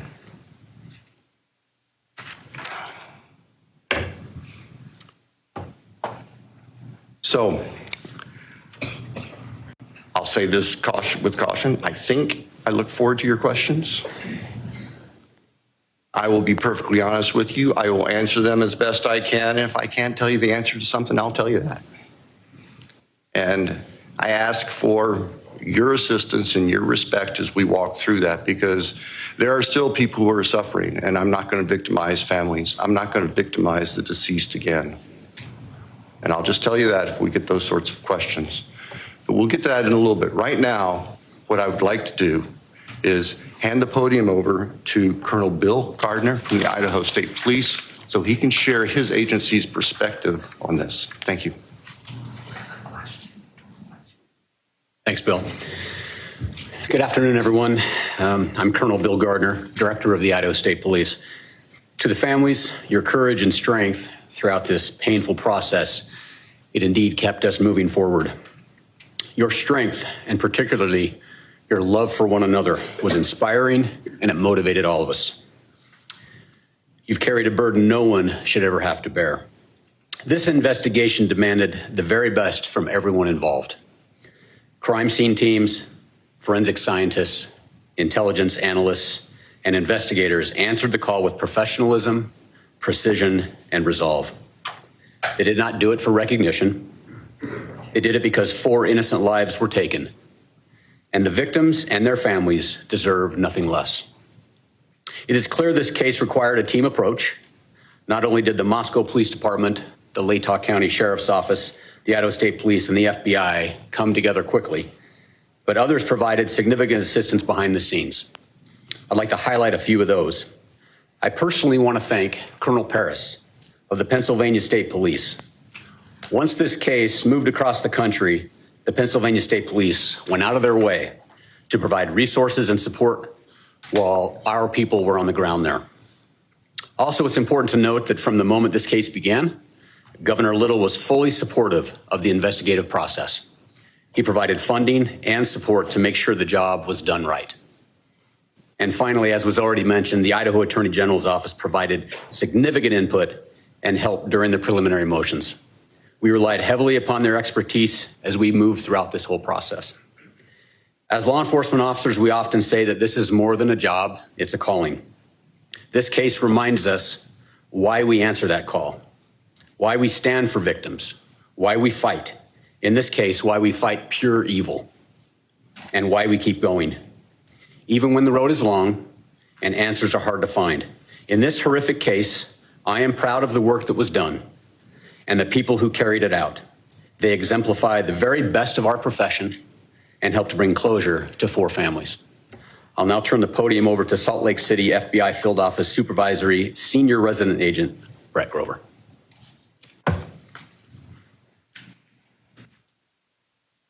Good afternoon. My name is Brett Grover. I'm the Supervisory Senior Resident Agent in our Coeur d'Alene office of the FBI, which is part of our FBI Salt Lake City division.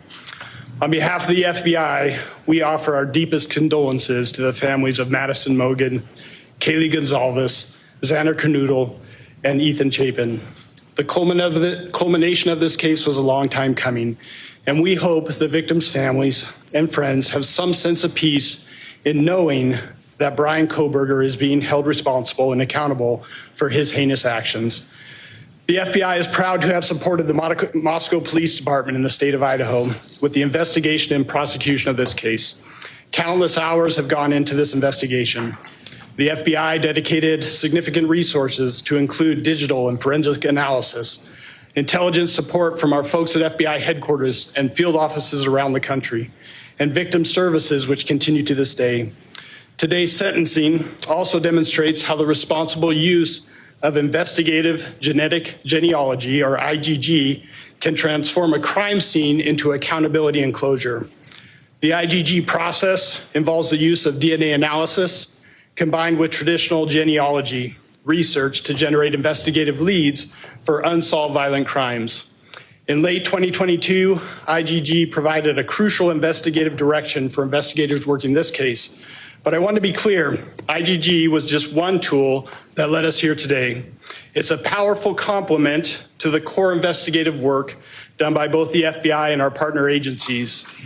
The bottom line is that successful cases like this are about strong partnerships and a shared goal, the goal of keeping our communities safe and providing a measure of justice for the families of our victims. Thank you.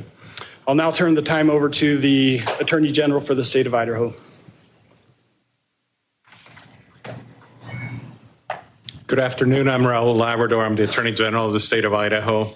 Today's a heavy day for the families who lost their children, for the community of Moscow, and for the entire state of Idaho. With the sentencing today, a painful chapter closes in one of the darkest and most heartbreaking moments in our state's history. We're here because 4 young lives were stolen from us far too soon. They were full of promise, they had dreams and aspirations, people who loved them, and communities that believed in them. Their loss is immeasurable. Their absence is felt every day, not only by their families, but by classmates, friends, neighbors, and all of us who came to know their names and their stories. There is no sentence that can bring true justice for this kind of evil. Nothing we do today can undo the heartache or fill the empty chairs at family tables. But today's sentencing ensures one thing, that the perpetrator will never again walk free. In fact, he will never harm another family. I want to extend my deepest gratitude to Prosecutor Bill Thompson,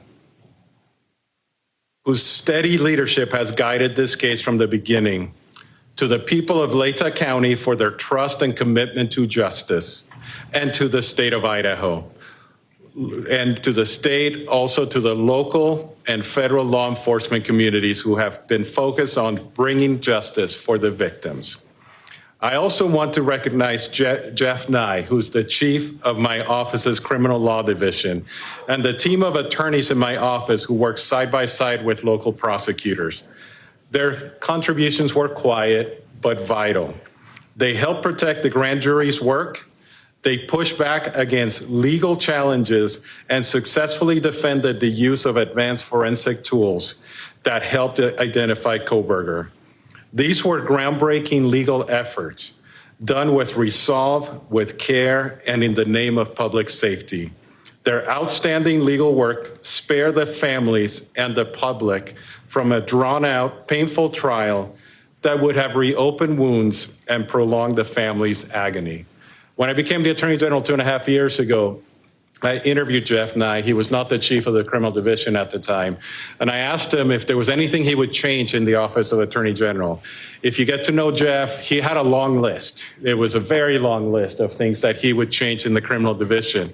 But the first thing he talked about was the fact that our office was not helping local prosecutors with their prosecution. It was a take it or leave it kind of approach, that we either took the case and handled all the matter, or we did nothing at all. And he said that there were important cases where we could actually assist in the office of Attorney General. It's one of the reasons I hired him to be my chief of the criminal division, and I think today culminates the wise decision that he had to make those changes and the important change that we made in the office. This moment didn't come easily. It was the result of tireless effort, careful preparation, and unwavering pursuit of the truth. Behind the scenes, our legal teams worked diligently to defend dozens of legal challenges. Their efforts not only helped ensure a just outcome, they also spared the families and the community from the painful trial and endless appeals that would have reopened deep wounds. To the families of Madison, Kaylee, Xana, and Ethan, no words from any of us, no legal ruling, and no sentence from a judge can heal what you've endured. But I want you to know this. My sincere wish is that you have not carried this burden alone. Idaho grieves with you, Idaho stands with you, and your children's names will not be forgotten. We honor them, not only with our words today, but with our commitment to protecting others in their memory. I will never stop fighting for the people of Idaho, and I thank every single member of this community who has just reached out to the families and supported them. And may God bless the souls of the victims and the families who have suffered. Thank you. Now we will transition into our question and answer phase. Joining me at the podium will be Bill Thompson from the prosecutor's office and the two lead investigators, Brett Payne and Darren Gilbertson. Just a couple of things before we begin. We recognize that everyone has a lot of questions. We're going to try to do our best to get to as many as we possibly can. Also, keep in mind that there are still some things that we are unable to talk about because of either privacy interests for the victims and their families and or they are under seal currently in the court. So if those items do come up, then that will certainly be the answer that you will receive.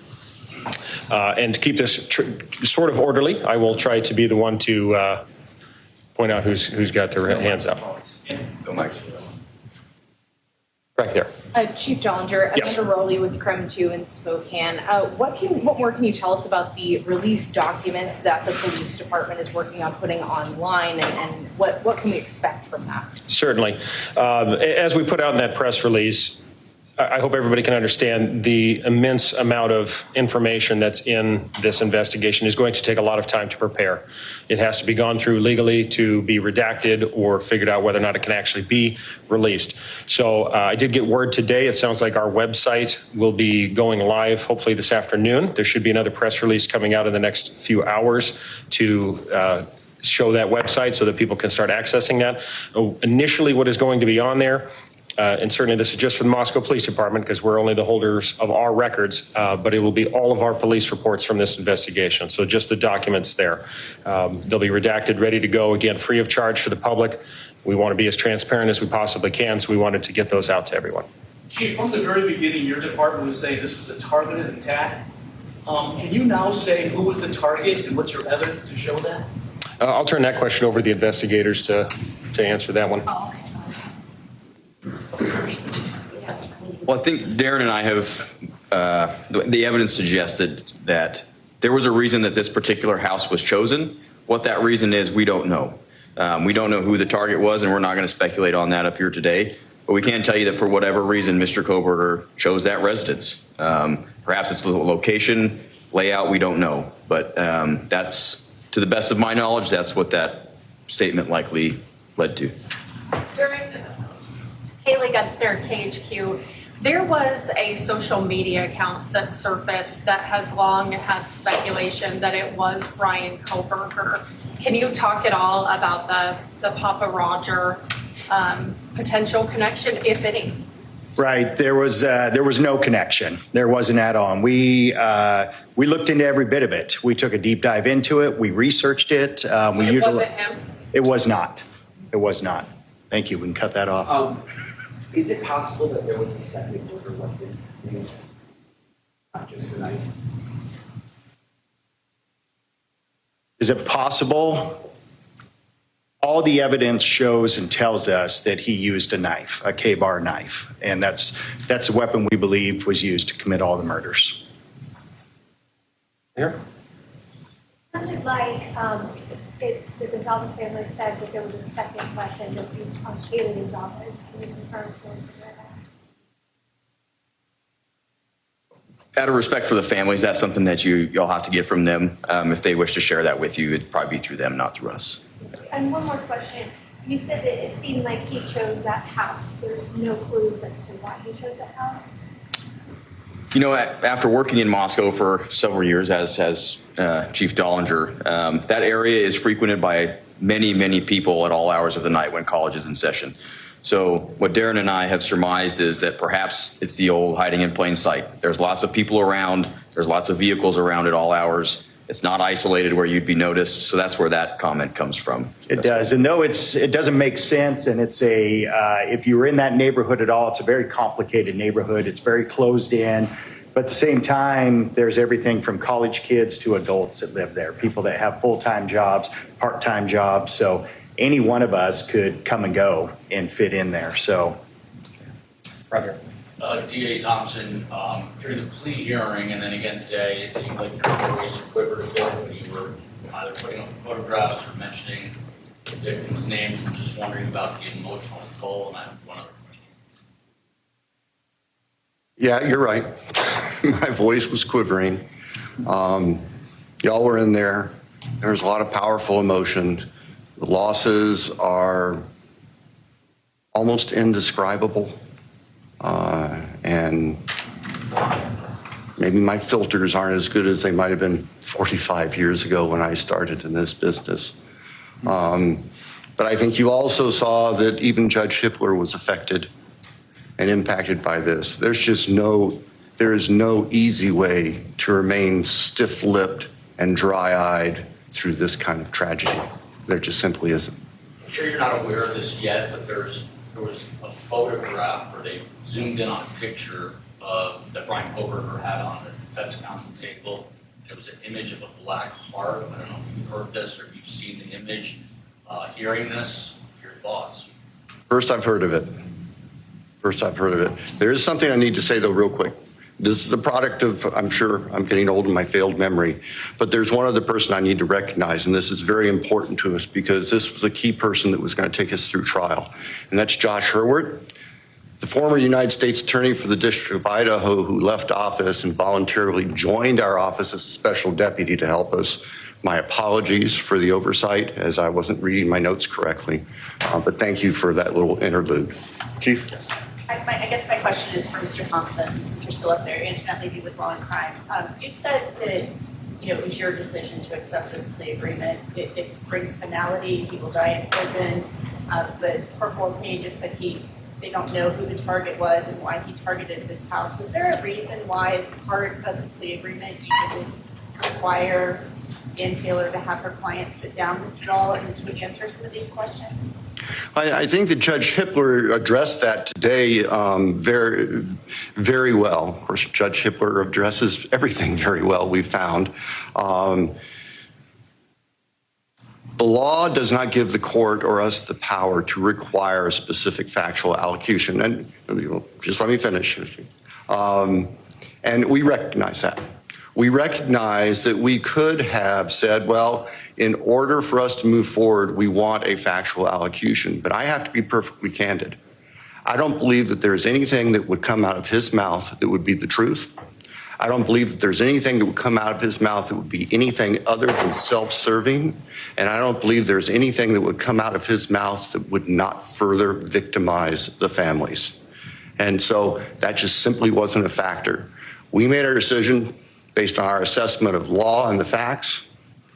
We made our decision based on being able to obtain accountability and certainty, not just for the victims' families, but for the communities and for the state.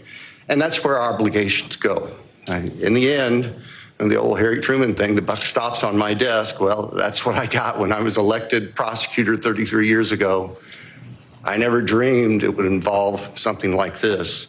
But we don't shirk our responsibilities just because it got big and nasty. Thank you.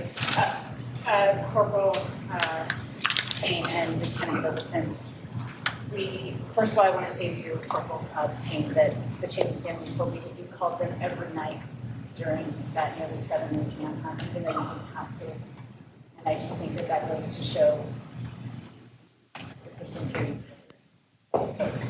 That being said, I'm curious as to where you think or believe the murder weapon is, where you think or believe clothes Kohberger was wearing that night are, and how do you think he avoided forensics?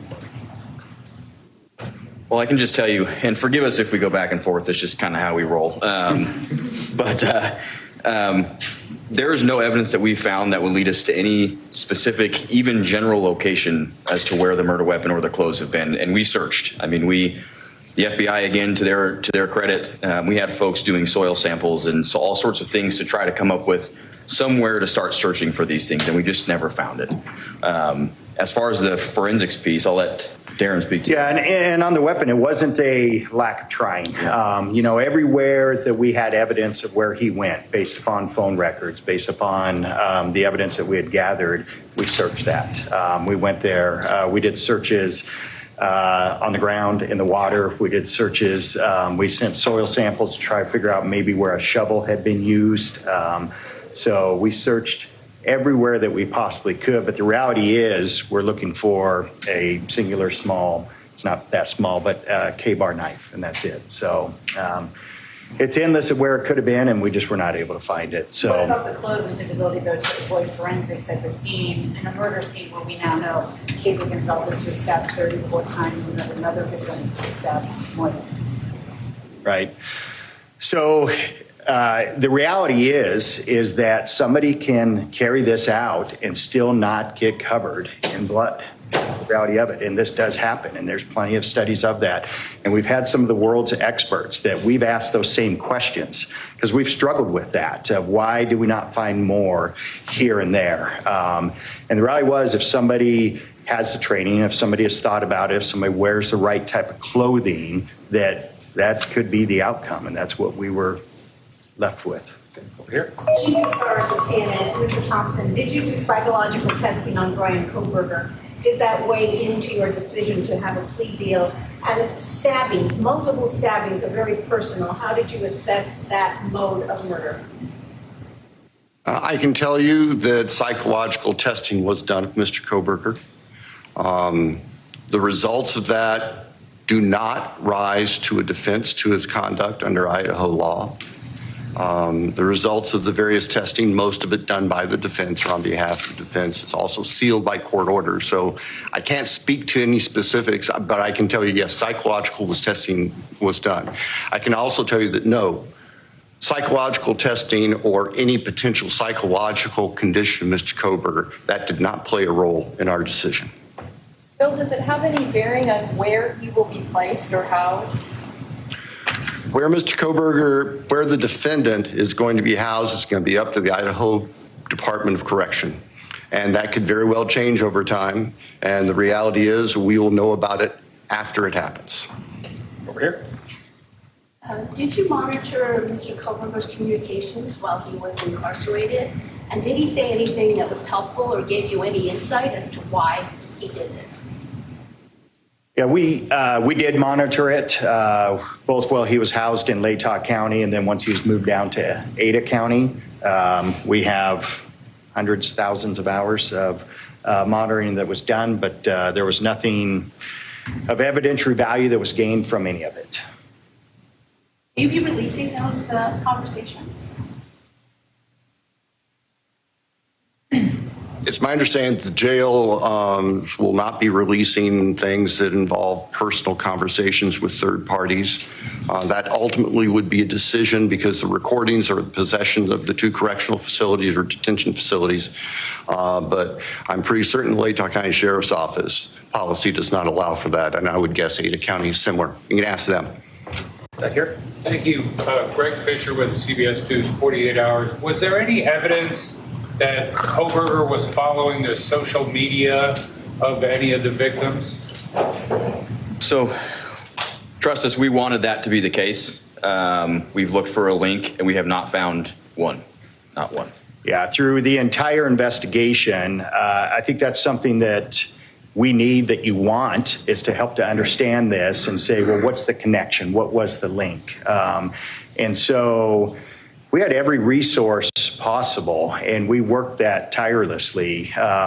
both from everything from his side, but all the victims and all the members of the House from their side. So we have never, to this date, found a single connection between him and any of the 4 victims or the 2 surviving roommates.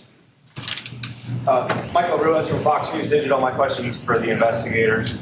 You guys are going through this case. You got a lot of evidence about his background, his education, his training.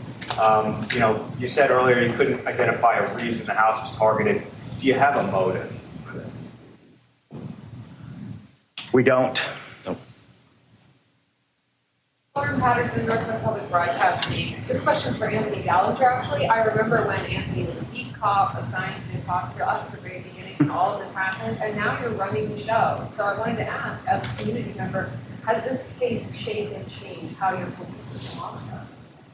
It's changed everyone involved. How could it not? It was a devastating tragedy to our community, and our police department is a part of that community, and it was very difficult for us as well. So, this is just one of those things that will not define us, but it is certainly a part of our history that we will never forget. Yes. Rebecca Smith, Associated Press. The perhaps unprecedented level of interest in a court case like this in Idaho was matched by an extremely high level of secrecy within the case. The Gonzalez family has said that they're desperate for answers about what happened to their daughter. Do you anticipate most of the court documents being unsealed, or are there things that you will specifically request remain sealed? As far as the court documents, Judge Hippler has told us that he is going to work with the attorneys to go through every sealed document. Many, probably most of the documents were sealed for the purpose of protecting against tainting a jury pool. And those documents I would expect would become unsealed. Requests for discovery, various things like that. There are also documents in there that contain very personal, private information regarding victims and families. I expect those likely will not be released under Idaho's protections against what the law calls unwarranted invasions of personal privacy. I realize that can be frustrating for folks who want to be able to explore this thoroughly, but we have to balance, and the law balances, the privacy of the people who have suffered, including the victims who are dead, with giving the public as much information as we responsibly can. Alex Duggan, the spokesman for you. I'm just wondering, did a lack of knowing the reason or the motive concern you in prepping for trial? Because juries tend to want to explore the motive or reason for a crime. And also, how do you as investigators and attorneys grapple with that? Because if you can't rationalize something irrational, then how do you continue knowing that maybe you won't get an answer? Well, I'll tell you from an investigator standpoint, we already know and realize we often don't get to know that. We want it. We all do. We naturally want that. But the reality is it's not something that we have to have or that we get. And the reality also is that oftentimes those very things that you're asking about, they're only known to one person. It's the person that commits those crimes. And I think that's probably what we have here. And I would add that going through this whole investigation, I'd probably say it's easier than it was for Bill's offices. We were focused on a task. We had a task to do, and it was discovering evidence and interviewing folks and that sort of thing. So the motive necessarily doesn't play a part in that, right? Obviously it can, but we were just focused on getting the job done in the correct way as best we could. So. And from the prosecutor's point of view, yeah, certainly lack of a clear motive is something that we think about and consider as we're preparing for trial, because we're going to have a jury of 12 ordinary, honest citizens there who are wanting to figure this thing out. But we also, and I've also found that juries tend to follow the law. And even jurors who come in with strong feelings, they tend to follow the law that the judge gives. And there is no element of motive in Idaho law for murder. And so we set that aside as something that we were going to dwell on. Whether there was clear proof of a specific motive, because we knew it wasn't legally required. And practically speaking, we knew it wasn't something that we possessed that we could give to the jury without speculating. And I'm sure as heck not going to stand in front of a bunch of 12 jurors and start speculating. We're going to give them the evidence. And the evidence in this case, what you heard at the time of his guilty plea back on the 2nd, that evidence was compelling, and it showed his guilt without having to worry about motive in a human sense. But thank you for the question. Back. Did he say anything when he was arrested? Yeah, so Brett, myself, and members of the FBI, we traveled back to Pennsylvania. We were there, and I know they hit on it earlier, but I'd be remiss without talking about the cooperation and the support that we had from them was absolutely incredible. From the time that we got on the ground with the Pennsylvania State Police and with the FBI back there, it was unbelievable. Anything that we needed, they were there to facilitate it. So we helped to shape what that looked like, what the arrest looked like, what took place once they hit the house on the search warrant and he was taken into custody. Brett and I were at another location, a barracks of the Pennsylvania State Police, and then he was brought to us and we conducted an interview with him that night there in Pennsylvania. Can you talk about what he said? So we went into this interview. We used a lot of influence and guidance from the FBI and their behavioral analysis unit. They helped us a ton in framing our interview strategy, rather. When we spoke to Mr. Kohberger, we kept it pretty surface level to begin with, the idea being get him to speak and keep him speaking. It was pretty surface level, and then when we tried to get into things a bit more detail, he decided to end the interview. So that's pretty much as soon as we tried to walk into the purpose of why we're there, which obviously he knows we're detectives from Idaho, so that's when we really started to shut down, and they just shut it down. So What was his demeanor? Calm, relaxed. Say very similar to what you see and whenever you see him in court. Next question. Yeah, Mike Baker from the New York Times. I'm wondering if you can talk about Mr. Kohberger's family, whether you've gotten much cooperation, tips, input from them along the way. The only thing I'm really able to talk about is that we didn't get any tips or any evidentiary items from the family. So, add to that? No.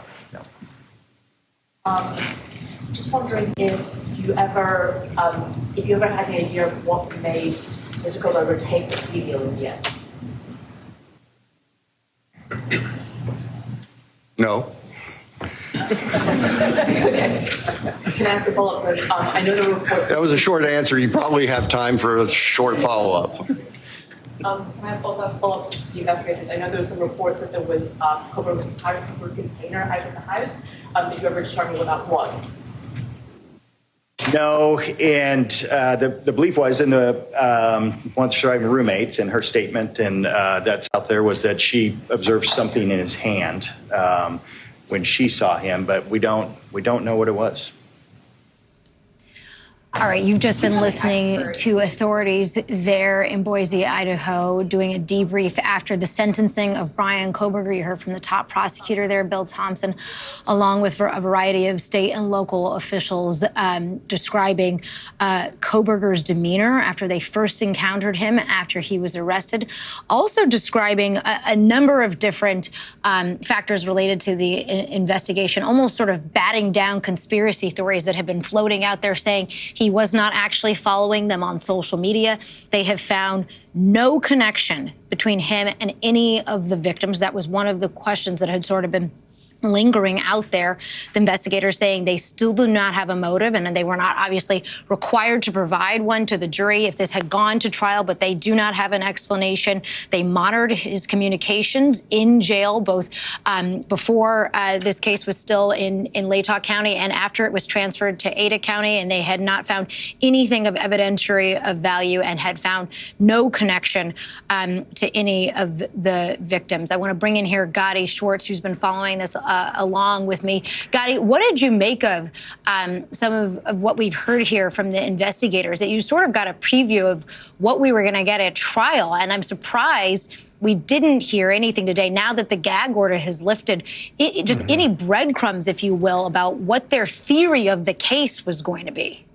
Right. And as you were just saying, no victim in particular was identified as the target possibly the home. There is a question that I'm hoping that somebody asked there. It's a question that was lingering after the arrests in the town of Moscow, and that is this the only time that Bryan Kohberger has done something like this? We know that he was obsessed with serial killers. We know that he studied the works of serial killers. He was a student of one of the foremost experts on serial killers in the United States. And so a question that a lot of people had back that December, that January, when this person was brought in to custody was, is this a serial killer, and may he be related to any other cases in that area? Again, so far we have heard none of that, but that's a question that may be asked during this press conference. There's a possibility that investigators may have uncovered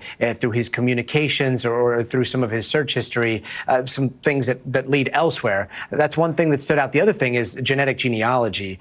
We're first hearing about genetic genealogy and how big of a role it played in this case. Haven't heard the details yet. A company out of Texas called Othram, they just put out a statement. But that genetic genealogy, basically what it means is with that piece of evidence, you plug it into a database, you get a last name or you get a bunch of family names and you go from there. So we're going to be hearing a lot more about that. Laura? All right, Gotti, I appreciate your work on this. I want to turn to Misty Maris, who's still in studio with me. Misty, I saw your eyes perk up at a couple of the investigative nuggets that we got here. Clearly more is still to come once the full files are out, which police say they're going to put up a website today. Absolutely, and we've wondered what has been shielded, what's in those filings, and we learned what's not in there, but there's still a lot, Laura. Remember, there is an electronic record, and even if that doesn't link Kohberger to the victims, as we learned in that press conference, there was a path to this terrible crime that was committed that I'm interested to see. Well, I appreciate you sticking with me throughout the last couple hours as, again, we've been just detailing the aftermath of the Bryan Kohberger sentencing hearing. We're going to have much more ahead on NBC News Now online at NBCnews.com and a full wrap-up, of course, tonight on NBC News Nightly News with Tom Yamas. I'm Laura Jarrett. Have a good day.